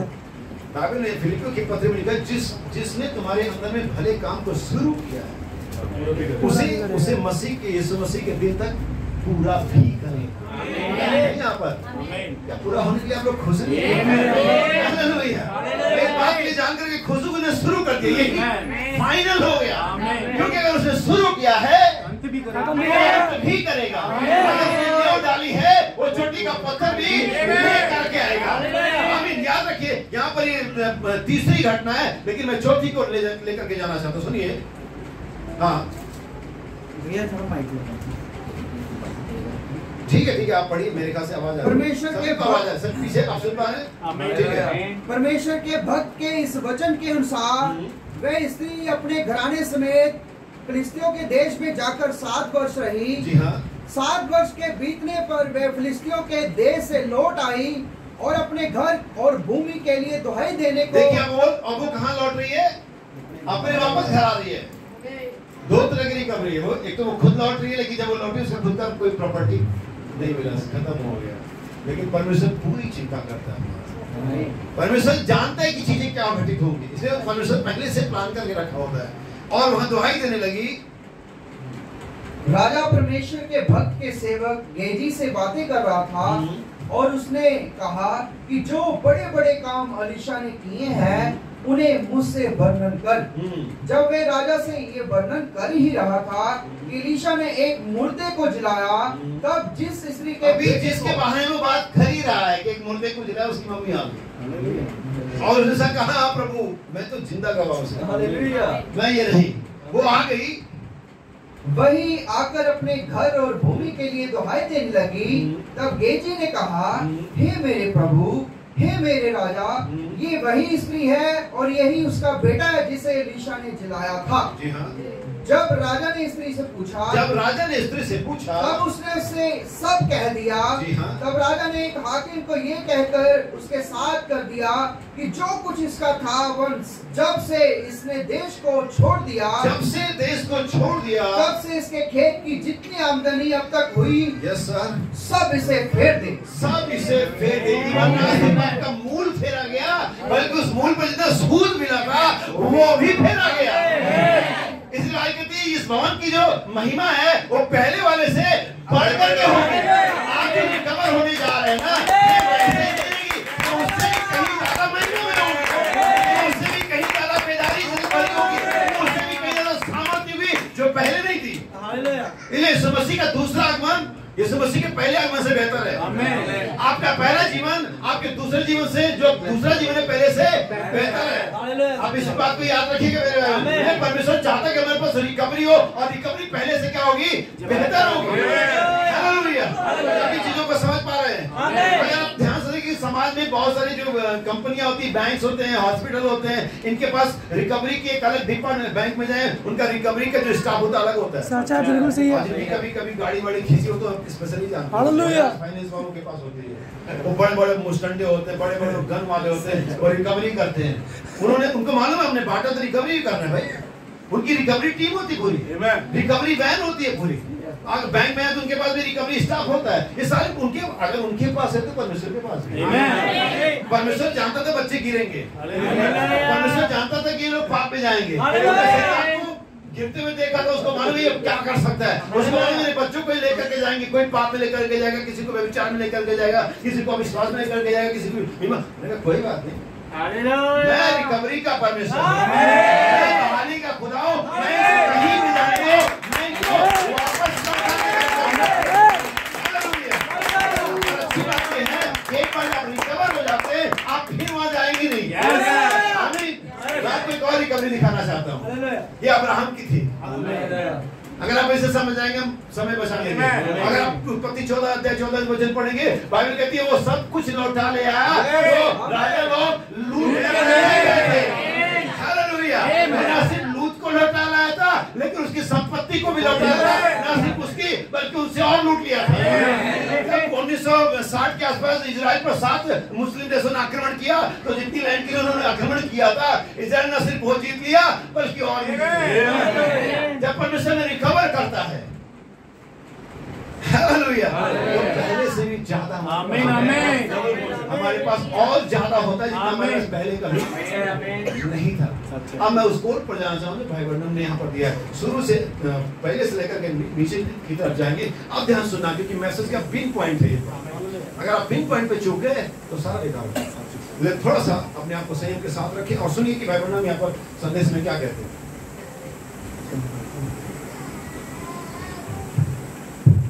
इसका हिंदी भी भाई करते जाएंगे, कई बार मैं थोड़ा सा उल्टा ही कर देता हूँ, हालांकि हमारे लोगों को आदत पड़ गई, वो सब सीधा समझ लेते हैं। सुनिए, That wasn't God's program. ये परमेश्वर का प्रोग्राम नहीं था। संदेश का नाम भी बताया था कि The God's provided way of approach to the fellowship. परमेश्वर का दिया हुआ संगति का एक मार्ग। सुनिए, क्योंकि यही है जहाँ पर हमें लौटना है। कहा उस संगति में जो हमारी परमेश्वर के साथ थी, अदन के बने। और कोई संगति नहीं। जब मैं संगति की बात करता हूँ, चर्च ज्वाइन करना नहीं है, ये चर्च में आना, संडे संडे वर्शिप करना नहीं, ये परमेश्वर के साथ बातें करना, ये परमेश्वर के साथ एक हो जाना, ये परमेश्वर के विचार को अपने जीवन में प्रकट करने जैसा। सोचे परमेश्वर बोले आप, ये ऐसा। परमेश्वर भी चाहता था कि शेर का नाम शेर ही हो, लेकिन परमेश्वर ने बोला सही है, अरे तुम्हें तो बिल्कुल वही रखा जो मैं सही है, बिल्कुल सही है। उसे परमेश्वर से जानता था कि गधे का नाम गधा ही रखें, काश क्या रखेगा, आदमी का गधा है, बोलेगा बहुत सही, यही तो मैं सोच रहा था। और यही एक पुत्र है जो पिता को, संगति को दुनिया में प्रकट करता है, और यही यीशु ने किया था। आप कभी नहीं, परमेश्वर का मूसा सेवक था, कोई डाउट नहीं है, बढ़िया से दाऊद कोई डाउट नहीं, अच्छा सेवक था, कितने भी हो सकता है, कोई डाउट नहीं, अच्छे सेवक थे, लेकिन कभी आवाज है ये मेरा प्रिय सेवक है यार, मैं इसके रहने से नहीं। वो परमेश्वर के लोग थे, कोई सवाल मतलब सवाल चिन्ह नहीं होगा, सवाल कोई चिन्ह नहीं है, लेकिन इसके बावजूद ये यीशु ही था जिसने परमेश्वर के विचारों को अपने जीवन में प्रकट किया, और उसी तरह से हम सबको होना है। बाइबल में यहाँ पर कहते हैं, ध्यान से फिर से सुनिए, That wasn't God's program. ये परमेश्वर का प्रोग्राम नहीं था। In order to restore fellowship again, और संगति को दोबारा से बहाल करने के लिए God made a provision right there in the garden. परमेश्वर ने वहाँ अदन की वाटिका में ही इसका प्रावधान कर दिया था। देखिए इसका जो प्रोग्राम जो चालू हो गया था, ये कहाँ से चालू हुआ था? आदम से ही चालू, और अभी भी प्रोसेस में। आमीन। मैंने एक बार संदेश प्रचार किया था, आदम से लेकर रैप्चर तक। आमीन। और ये तब तक चलेगा जब तक कि आखिरी फेर दिया जाए, हालेलुया, जब तक कि आखिरी नाम जो किताब में पुकार नहीं दिया जाए, ये तब तक चलेगा। आज शाम ये चालू है। आमीन। आज शाम ये रिकवरी का एक हिस्सा है।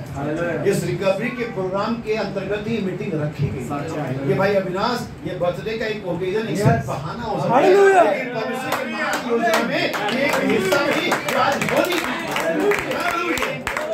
विश्वास करते हैं, परमेश्वर के वचन में विश्वास करते हैं, परमेश्वर के वरदान में विश्वास करते हैं, तो परमेश्वर इस प्रोग्राम में जो आज शाम ठीक चल रहा है, आपको बिलीव करते हैं। सुनिए आगे, If there would have been any other provision, rather God would have made it. अगर इससे कोई और अच्छा तरीका होता तो परमेश्वर उसे बना दिया होता।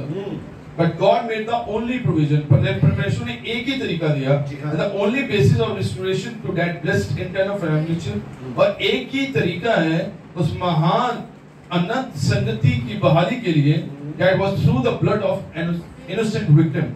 किसके द्वारा? एक निर्दोष मेमने के लहू के द्वारा ही एकमात्र तरीका है कि आप वहां उस फेलोशिप में लौट सके, कि आप अपने मूल स्थान पर रिस्टोर किया जा सके, जहां से आपको हटाया गया। कोई चर्च नहीं, कोई पादरी नहीं, कोई क्रीड नहीं, कोई सिद्धांत नहीं, कोई भी धार्मिकता के काम आपको नहीं लौटा सकते। वो आपको एक चर्च मेंबर बना सकते, एक मॉरल पर्सन बना सकते, लेकिन परमेश्वर का पुत्र नहीं बना सकते, क्योंकि ये तो बीज का मामला मेरे भाई, ये मामला तो बीज का, वही आपको परमेश्वर का पुत्र बनाएगा। बाहरी अटैचमेंट से आप नहीं बन सकते। Hallelujah, hallelujah.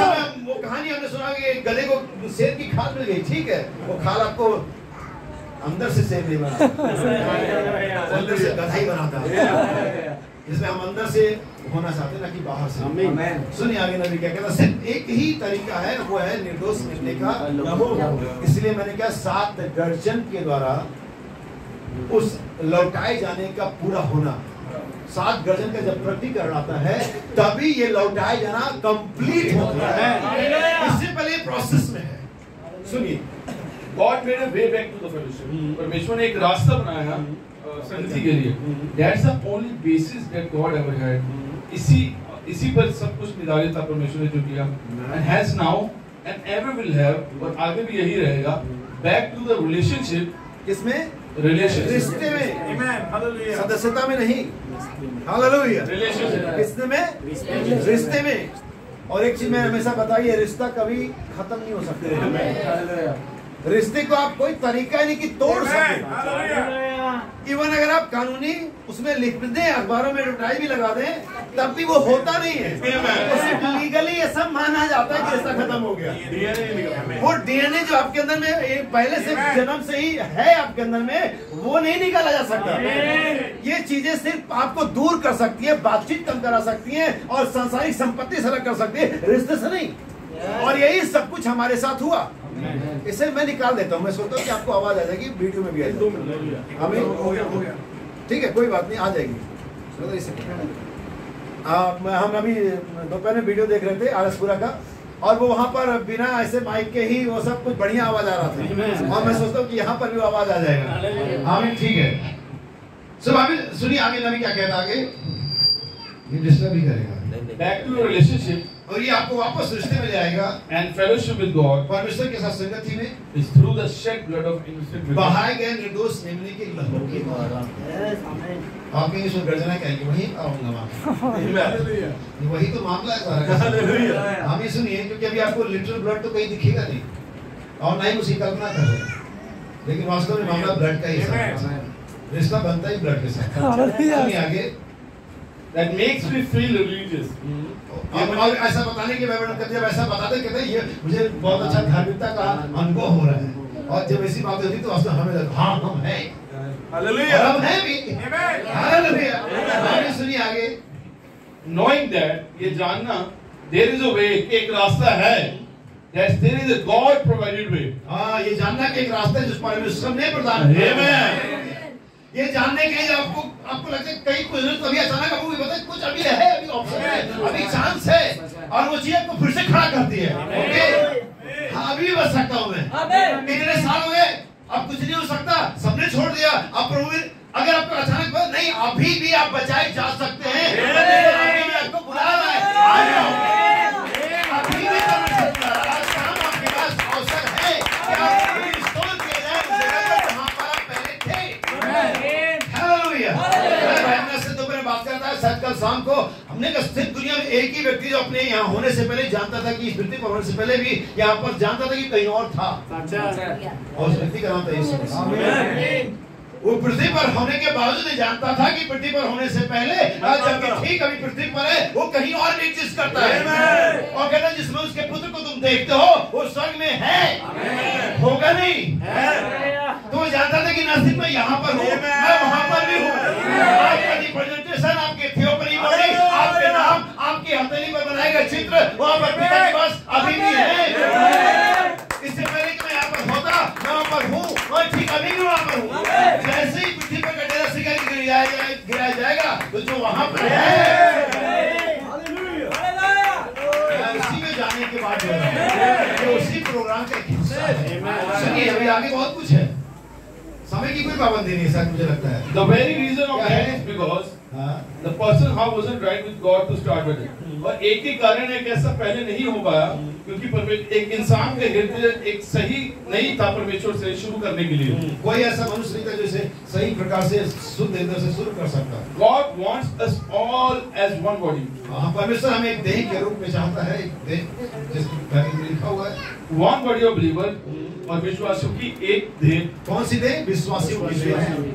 Baptized in the Holy Spirit. पवित्र आत्मा के बपतिस्मे में पाए जाने हुए God laid out one mat to meet people on. हाँ और परमेश्वर ने ये होने दिया कि हम कैसे मिले लोगों से. जी हाँ. That was the welcome mat. और परमेश्वर ने वो मैट दिया जो उसमें वेलकम था. जैसे हम किसी बुलाते थे स्वागत के लिए कालीन बिछा देते हैं ना. वेलकम है. जिस स्वागत करते थे वेलकम स्वागत आइए आपका स्वागत है. आमतौर पर पुराने दिनों में जो डोरमेट होते थे स्वागतम लिखा भी होता था वेलकम. और भाई बहन कहते हैं कि परमेश्वर ने हमें वापस संगति बुलाने के लिए वो वेलकम मैट बिछा दिया है. बहुत सारे लोग रेड कार्पेट पे जाना चाहते हैं. आप जाते हैं क्लास में जाते हैं और रेड कार्पेट पे बैठते हैं. लेकिन परमेश्वर ने हमारे लिए अपने लहू को ही बहा दिया. इससे ज्यादा बड़ा महत्वपूर्ण रेड कार्पेट दुनिया में कहीं नहीं मिला. रेड कार्पेट पे चलूं या ना चलूं, मैं इस रेड कार्पेट पे चलना चाहता हूँ.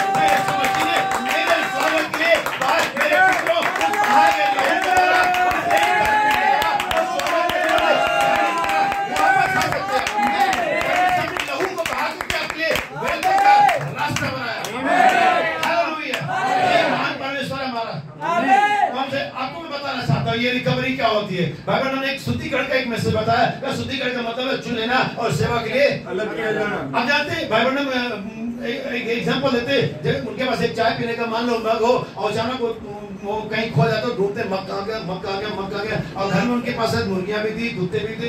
जहाँ पे मुझे मालूम है हो सकता है कि वो मग कहीं मुर्गी के दर में पड़ा हुआ हो और वो गंदा हो जाएगा. और जैसे बाइबल को वो दिखेगा या जिसके भी आप अपने लिए कल्पना कर सकते हैं तो पहली चीज आपके दिमाग में जो आएगी वो ये नहीं आएगी कि गंदा है.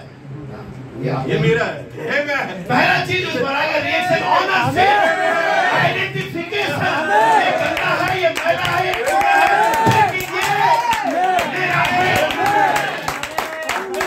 पहली चीज दिमाग में हम जाती है ये मेरा है. बाकी चीजों के बाद प्रबंध है. गर्म पानी है साबुन है सैनिटाइजर है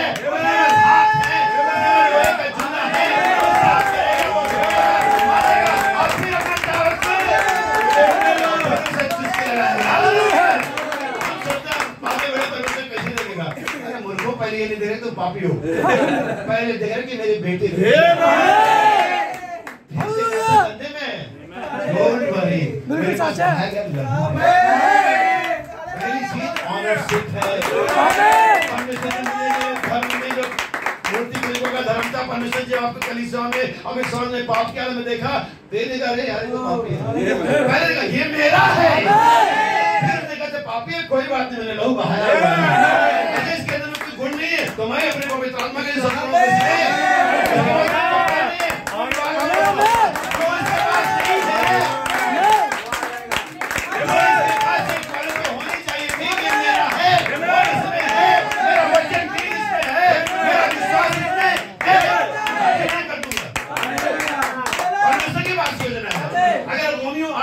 पढ़े भाई रोमियो 8 अध्याय निकालने जिसके बाद जल्दी 8 अध्याय को 29 वचन से पढ़े. बहुत ही महत्वपूर्ण चीज है यहाँ पर. आप कुछ नहीं करते हैं आप सिर्फ उस योजना का हिस्सा विश्वास करते हैं. जल्दी सुनिए यहाँ पर बड़ी आश्चर्यजनक ढंग से लिखा गया इसे. शायद आपने इससे पहले ना समझा हो इसे लेकिन आज आप समझेंगे. क्योंकि जिन्होंने उसने पहले से जान लिया है जिन्हें उसने जिनके साथ उसका रिलेशन था जिनका नाम उसने किताब में लिखा था जिनको जगत होने से पहले देखा जिनके साथ संगति करी जब उसकी रहमत से चिल्लाए जिन्हें उन्हें पहले से जान लिया. इससे पहले कि आप जगत में हो आपको कहीं होना था. यही बात मुझे सीना निकालने के लिए मजबूर करती है और मैं चिल्ला सकता प्रभु आपका नाम मुबारक हो कि आपने हम जैसे पापियों को बचाया. बच्चे मैंने पापियों को नहीं मेरे बच्चों को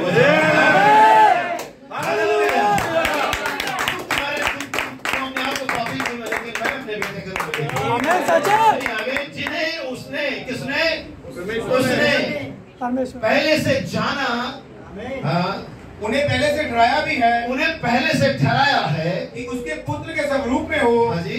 ताकि वे बहुत भाइयों में पैलौठा ठहरे. जी हाँ ये जी उठने के बाद की बात है. भाइयों में है पैलौठा है भाई अभी भी जी उठने के बाद में. सुनिए फिर जिन्हें उसने पहले से ठहराया. जिन्हें उसने पहले से ठहराया. किसने ठहराया? परमेश्वर ने. अब आपका यहाँ पर कोई रोल है नहीं. पहले से ठहराया. आपने क्या किया? इसके लिए कोई काम किया था? आज का एक बहुत बड़ा टीचर है, IAS की टीचिंग करता है, वो कहता है आपके पैदा होने में आपका कोई रोल नहीं। अच्छा, इसमें आपका कोई हाथ, इसमें कोई चॉइस नहीं थी आपकी। हालेलुया। आप कहाँ पैदा होते है, थी किसी की? अरे शारीरिक जन्म में चॉइस नहीं है। तुम तो बस हो गए पैदा। हमें सारी जन्म में तुम्हारी चॉइस तुम्हें नहीं मिली, तो आदमी जन्म में उसने किया, इसमें तुम्हारा कोई रोल नहीं है। आपका एक एक काम है करने के लिए धन्यवाद दे कि मैं इसलिए चुना गया था। मैं चुनाव के लिए परमेश्वर का धन्यवाद देता हूँ। उसने पहले से उन्हें बुलाया भी। किसने बुलाया? तुम आए, उसने बुलाया। उसने बुलाया। यहाँ पर भी आपका रोल नहीं है। वेलकम है। हम यहाँ पर भी आपका रोल नहीं है। कौन से स्कूल में जाओगे ये भी आप तय नहीं करते। लगभग 2.5-3 साल के होते हैं। प्राइमरी में पढ़ेंगे, सरकारी में पढ़ेंगे, गवर्नमेंट में पढ़ेंगे, ये भी आप डिसाइड नहीं करते। सही है। ये डिसाइड नहीं करते तो आगे वाला कैसे करेगा? जिसे उसने जान लिया उसने बुलाया। ये आपका बुलाहट उसकी डिसाइड किया हुआ है। तो प्रभु आपका धन्यवाद कि आपने मुझे बुलाया। सुनिए आगे। और जिन्हें बुलाया उन्हें धर्मी भी ठहराया है। आपने किस केस के लिए? आपके पास था कुछ ऐसा जिसे भी धर्मी ठहर सकते? नहीं। उसने जाना, उसने बुलाया, उसने धर्मी ठहराया। यहाँ पर आपका कोई हिस्सा मुझे मेरा नजर नहीं आ रहा कि मैंने कुछ किया हो। लूत की पत्नियां, लूत के बच्चे तो बस लुट गए। वो तो दाऊद था जो जान पे खेल करके गया, अब्राहम था जो जान पे खेल करके गया, यीशु आया जो जान पे करके हमें बचा लिया। उसने जाना, उसने बुलाया, उसने धर्मी ठहराया। अभी तक मुझे एक भी मेरा रोल नजर नहीं आया। और जो आएगा हम वही चुपते हैं। सुनिए आगे। हाँ, और जिन्हें धर्मी ठहराया उन्हें महिमा भी दी है। ये भी उसने किया। उसने महिमा दी। हमने क्या किया? मैं आपको बताऊं, पूर्वजों की जो जायदाद होती है ना, उसमें हम एक ही काम करते थे, एंजॉय।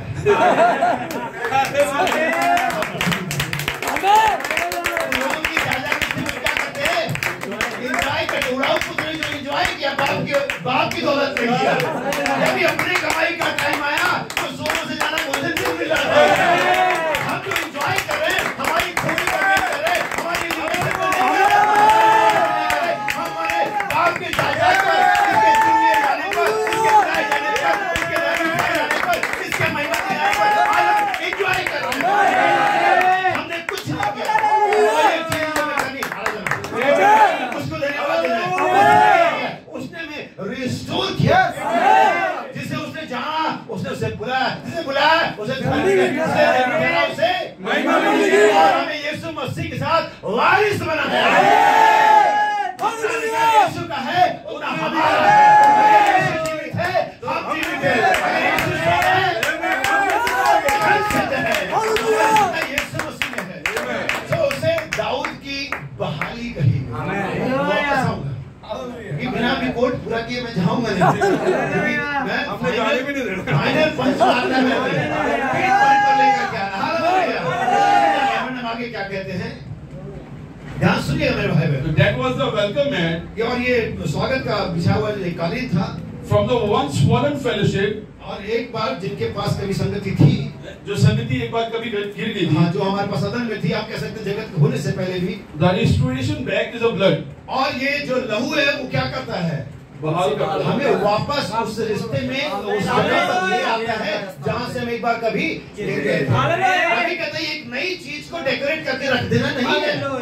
नबी कहते हैं उसी पुरानी चीज को, उसी गिरी हुई अवस्था में जो पहले गिर गई थी, उसे लेना और उसे सही करके उसको वापस करना।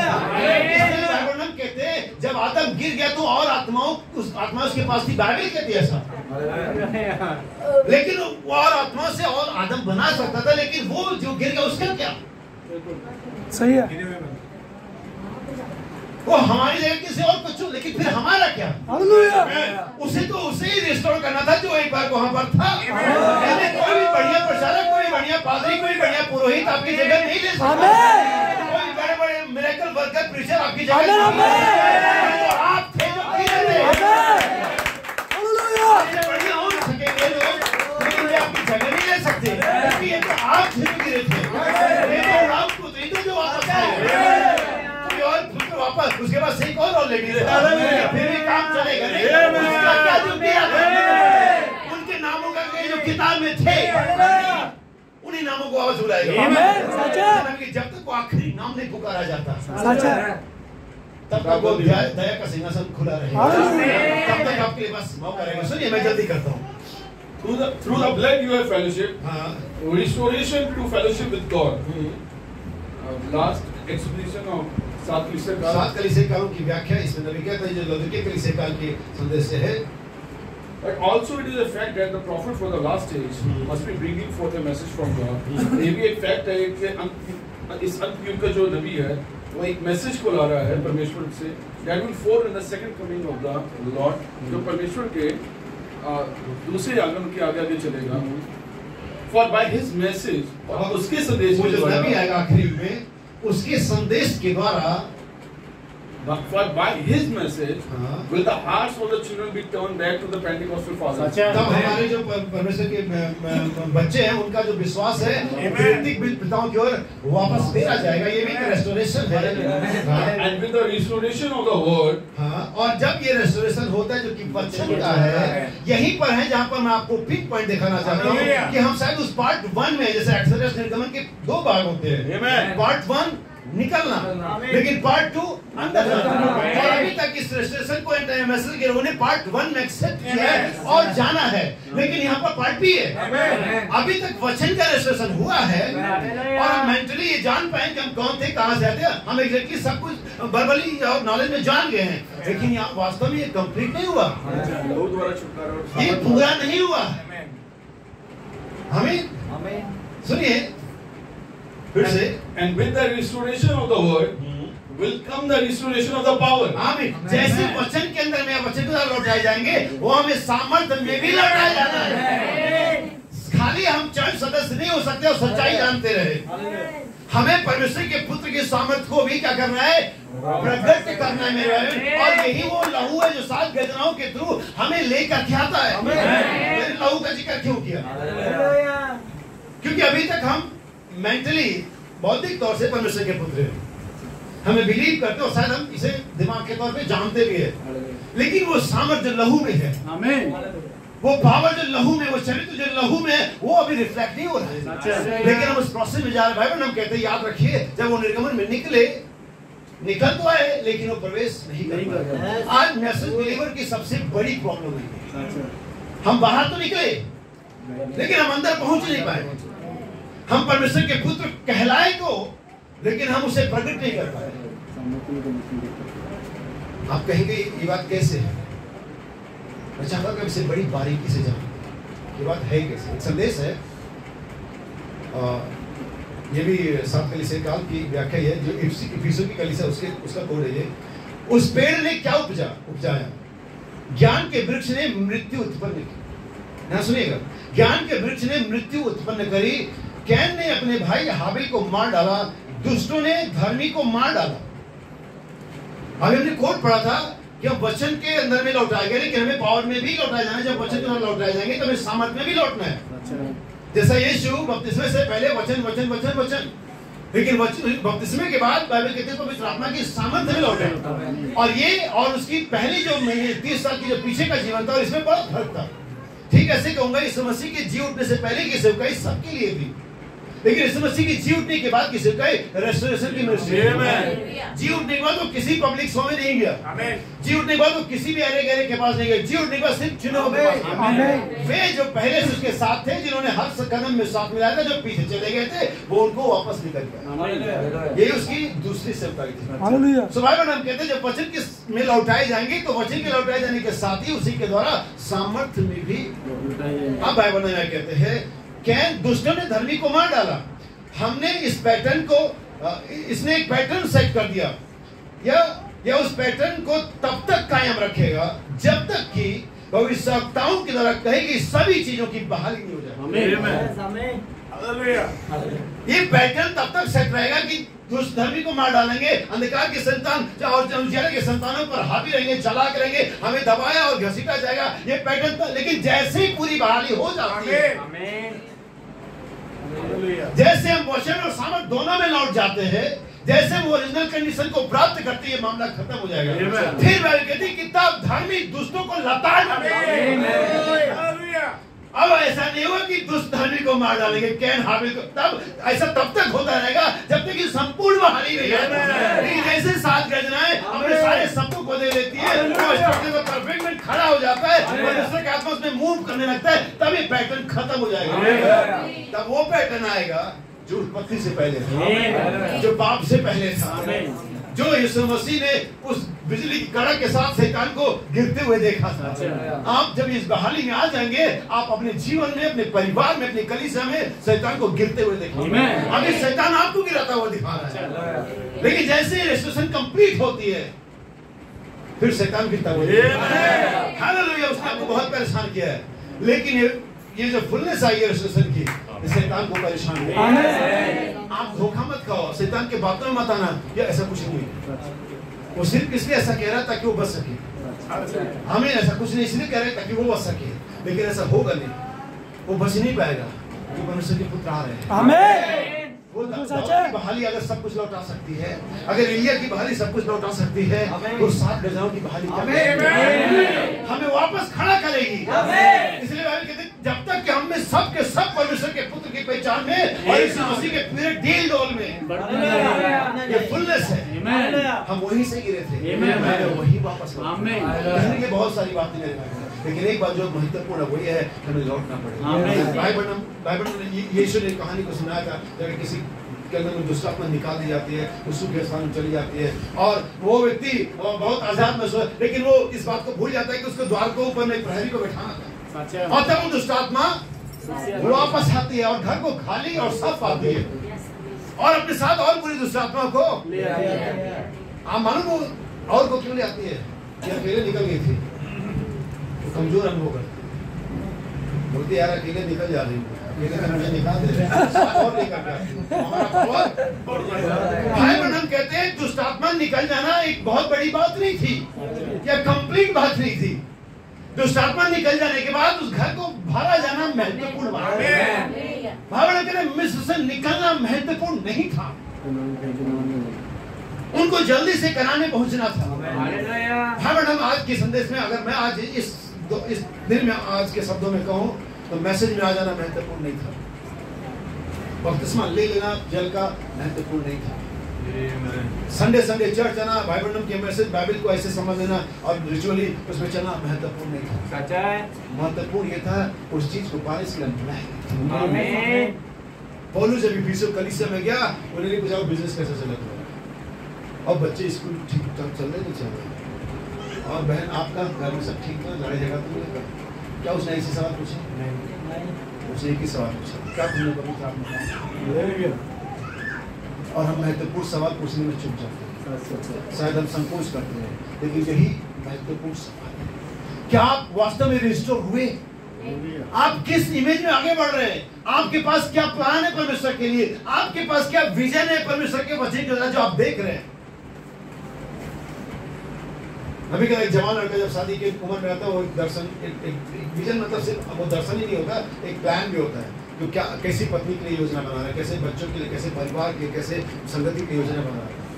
नबी कहता आज हमने अपना विजन खो दिया है, जैसे मूसा ने अपना विजन खो दिया था, दुबला पड़ गया था, और अपने ससुर के अपनी पत्नी में भेड़ बकरी हुए मगन हो गया था, हमने अपना विजन खो दिया है, हमने मुख्य बात को खो दिया। आइए हम मुख्य बात पर लौटें, आइए मुख्य बात की ओर फिरे और देखें कि हम कहाँ पर खड़े हैं।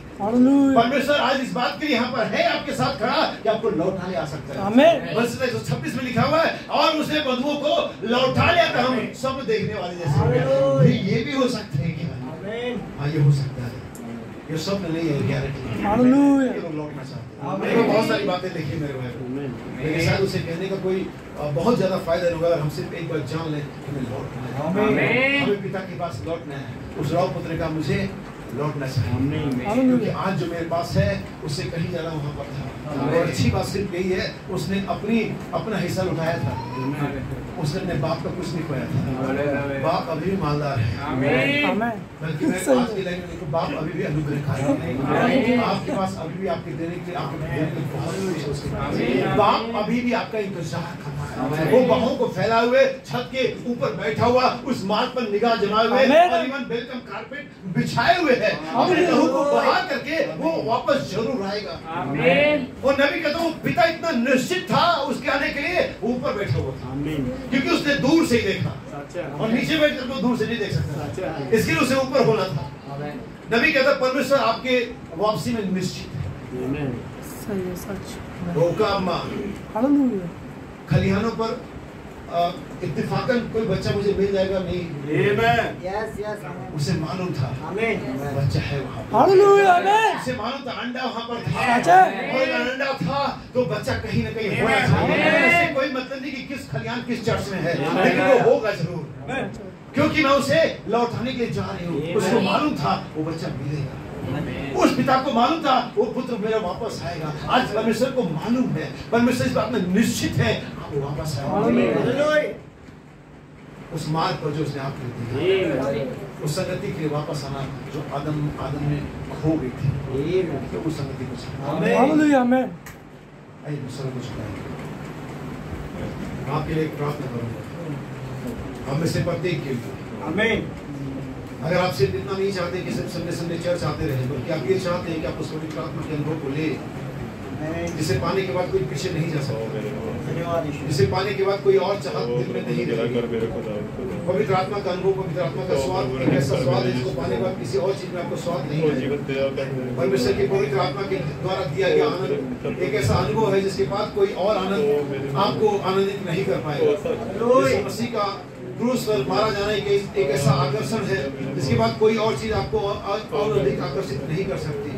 ऐसे बाइबल कहती है जिसने पवित्र आत्मा का, उसके वरदानों का एक बार स्वाद चख लिया वो पीछे नहीं जा सकते, और यदि वे चले जाए उनका नया बनाना होना है। लेकिन हमारा नबी कहता है वे जिन्होंने चख लिया वे कभी पीछे नहीं जाए। जानते हैं परमेश्वर के आनंद को, पवित्र आत्मा की सामर्थ को, यीशु मसीह के प्रेम को कभी वापस नहीं जाएंगे। इसलिए अपने उस वापसी के रास्ते पर आए जहाँ पर पिता के फोटो से अपने कानों में सुन सकते हैं, जहाँ पर हम परमेश्वर से सीधी संगति को प्राप्त कर सकते हैं। अपने हाथ उठाइए, अगर आप ये चाहते हैं कि आपके लिए प्रार्थना किया जाए तो बस अपने दोनों हाथों को उठाइए और कहिए प्रभु जब भाई प्रार्थना करता है तो आप उससे, इसका अर्थ तो साफ है पिता कि कुछ लोग थे जो आपके पास और वे वापस आएंगे पिता। ये बात इतनी निश्चित है खुदावन जितना कि सुबह सूरज उगता है और शाम को डूबता है पिता।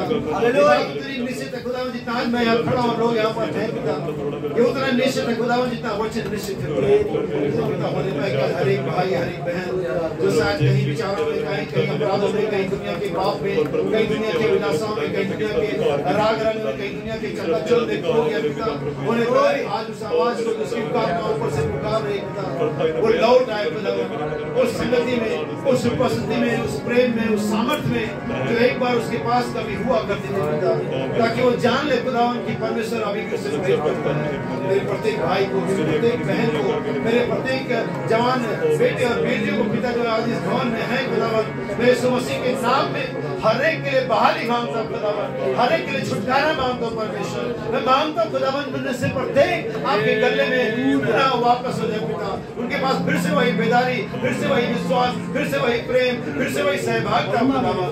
मेरी प्रार्थना भाई अविनाश को, उसकी पत्नी, उसके बेटे को पिता, परिवार को, कलीसिया को अभिषेक करें खुदावन। मेरी प्रार्थना पिता भाई कमल के, उनके पूरे परिवार के परमेश्वर, मेरे भाई को, उनकी पत्नी, बच्चों को अनुग्रह करें।